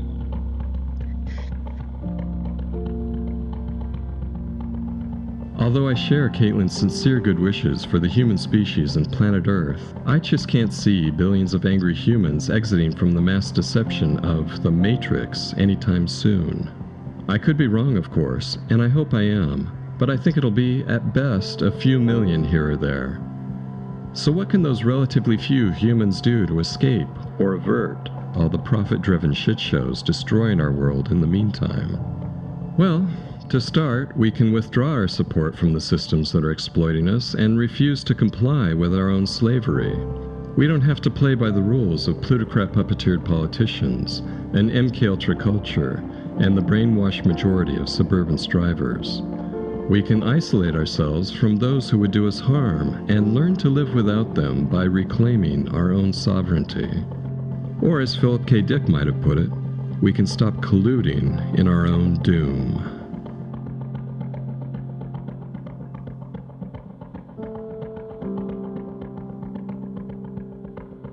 Other people are busy all the time telling you who you are. In many, many ways. By the laws they impose on you, by the behavior ruts they set on you, by the things they tell you, by the fact that they always call you by your name, and by the fact that when you live among people you have to be in a state of ceaseless chatter.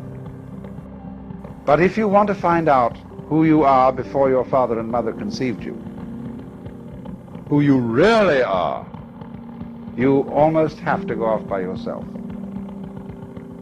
Go into the forest and stop talking, even stop thinking words, and be absolutely alone. And listen to the great silences.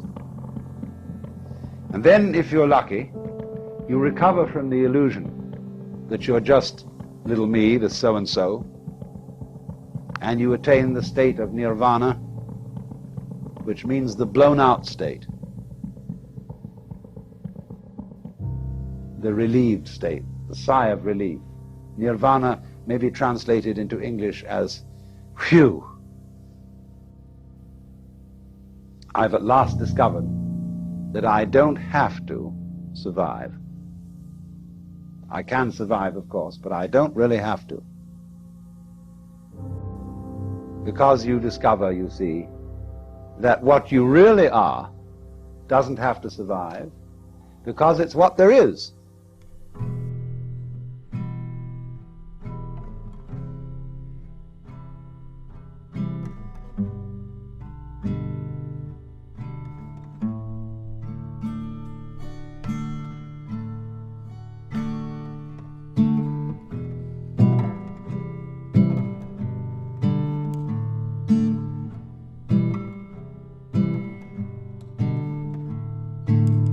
I wanna live all alone in the desert.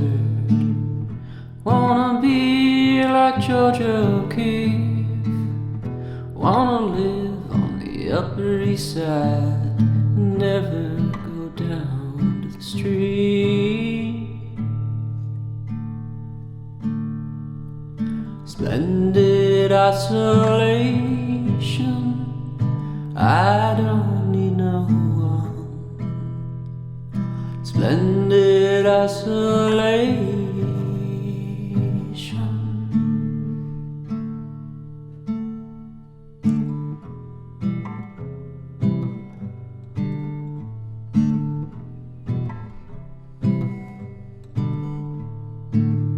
Michael Jackson in Disneyland, don't have to share it with nobody else. Lock the gates, Goofy, take my hand, lead me through the world of self.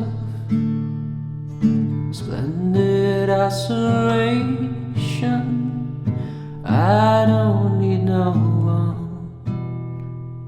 Splendid isolation.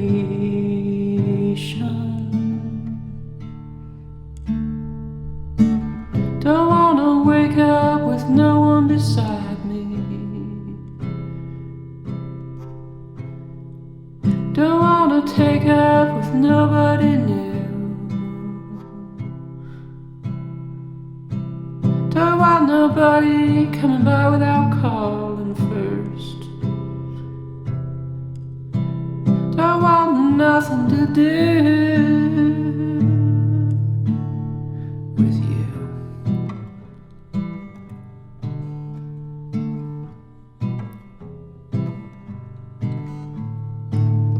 Putting tinfoil up on the window, lying down in the dark to dream. I don't wanna see their faces, I don't wanna hear their screams.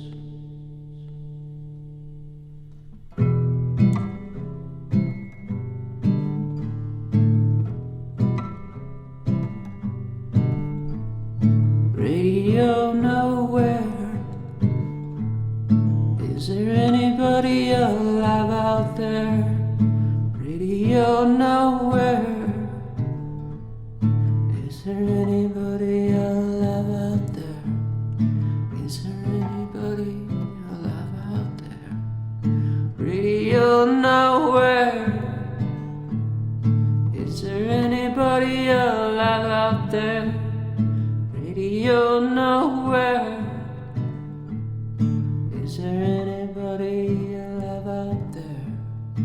Is there anybody alive out there? 867-5309. Radio nowhere. Is there anybody alive out there? Radio nowhere. Is there